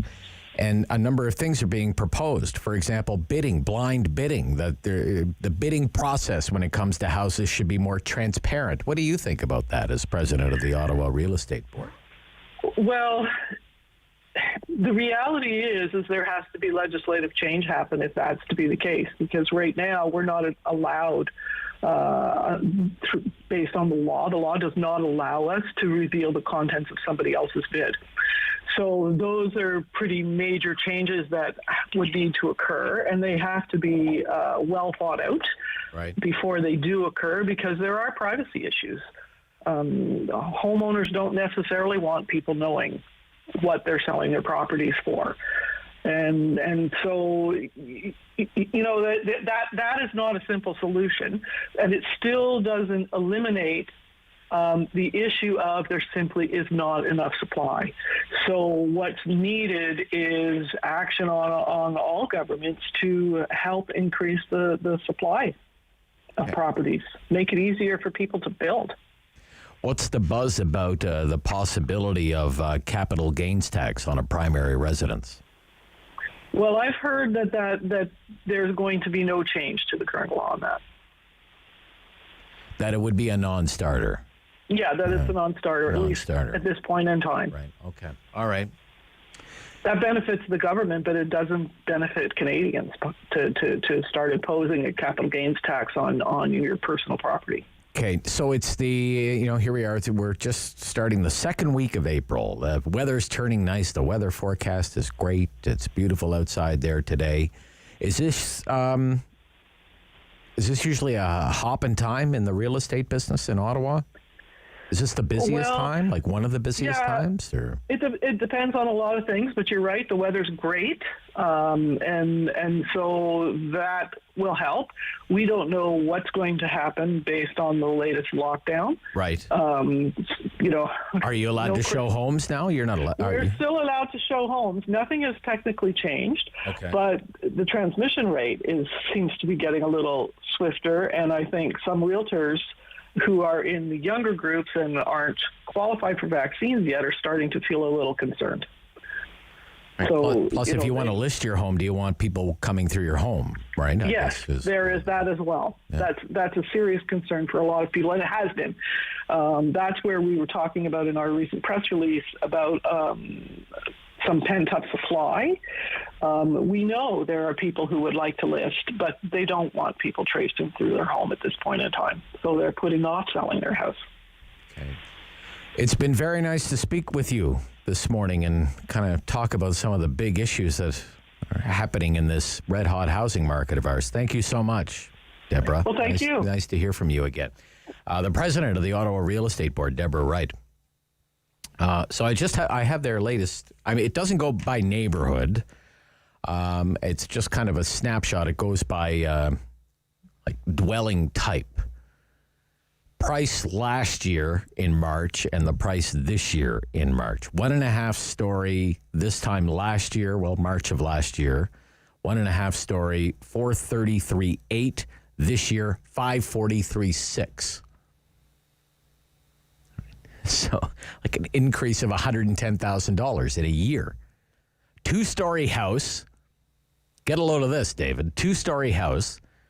Last March we were saying these prices were crazy, right? Yeah. Last March, $578,700. This March, $787,200. So up 36%. So if you were looking $200,000 more. Yeah, if you wanted to buy last March and you couldn't, you're probably priced out of the market now. Right. 3-story, well, how many 3-story houses are there? $695 last year, $817 this year. A bungalow. $529 last year, $712 this year. $712 for a bungalow in Ottawa. What about trailer? What about mobile homes? Mobile home. That's my dream. The mobile home. Mobile home. Last year, first of all, last year they sold 7 of them. 7 of them were sold. Okay. And the average was $125,700, $125,270 for a mobile home last year. Mobile homes now are very nice, David. Yeah. Like, they're if you've ever been in one, I would love to. Surprisingly luxurious on the inside. Many amenities. Well, of course. Yeah. This year, $178,900. So like $179,000 for a mobile home in Ottawa. My gosh. Jeez. Split level last March, $532,000. This March, $705,000. What else do we have here? Condos.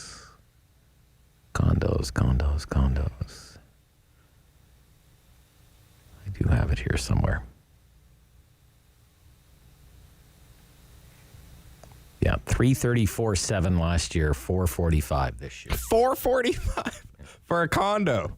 Yeah. Oh, they're building lots of them. I mean, there was a time in Ottawa back when you had to have a taxi plate.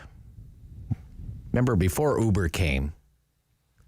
Oh, taxis. I've heard of those. Right. Yeah. In the olden days. And if you owned the plate, that was like gold. Yeah. Right? Yeah. And you could lease out the plate because the plate, even though it was a city-issued license, you could own it. And the traditional kind of metric that people would use in Ottawa was a taxi license plate is worth the same as a one-bedroom condo in Ottawa. They almost track each other because you could used to be able to go in the want ads, taxi plate for sale. Right. And it would always almost be identical to one-bedroom condo for sale. Not anymore. Not anymore. I'd have more luck getting a taxi plate. Yeah, I don't think too many taxi plates are going for $445,000 these days. I guess I could live in my taxi. This is the Rob Snow Show. We're talking golf with Adam Stanley from the Canadian Press when we come back on opening day of the Masters here on City News.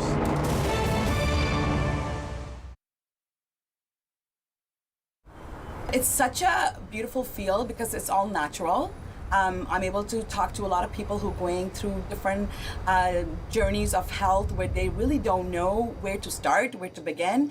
And I'm happy and grateful to have all this knowledge where I can actually help them and guide them.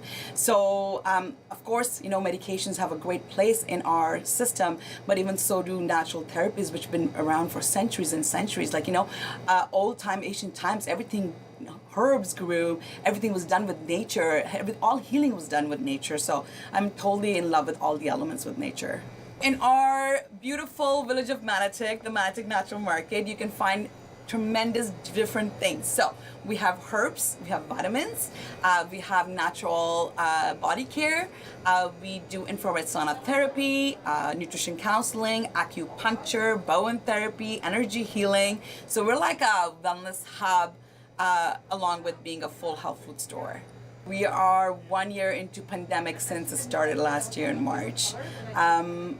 It was a shock. Usually I see things coming, and I definitely did not see that coming. Golden Root is a product that I created 4 years ago, actually for my kids, just for immune system, overall health.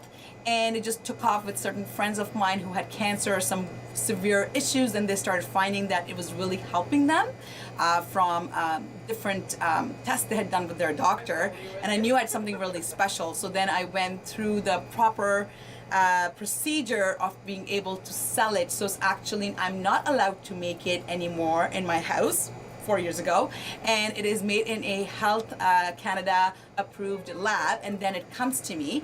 And what Golden Root is a formulation of turmeric, ginger, lavender, oregano, and black pepper, all food grade, which is the most bioavailable turmeric in the market right now for pain, inflammation, digestion, immune system, concussion, liver health, and brain health. So, and it tastes like salad dressing. We do a lot of in-house, so we make our in-house concoctions of teas. You can come here, tell us what your health issues are, and we can blend it right there. And there's some that are already prepared beforehand for sleeping, for anxiety, for different things. And in that bar, we basically make cold brew teas and cold brew nitrogen coffee. And again, it's all local. Everything we do is local, and as many herbs we can find locally as well. If a client can't come out, we'll go out of our way to deliver it.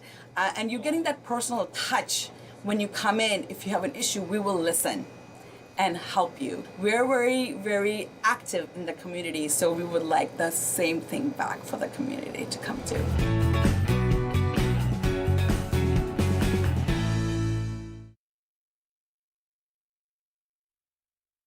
Keep up with Rob. The Rob Snow Show returns on Rogers TV and City News, 101.1 FM and 1310 AM.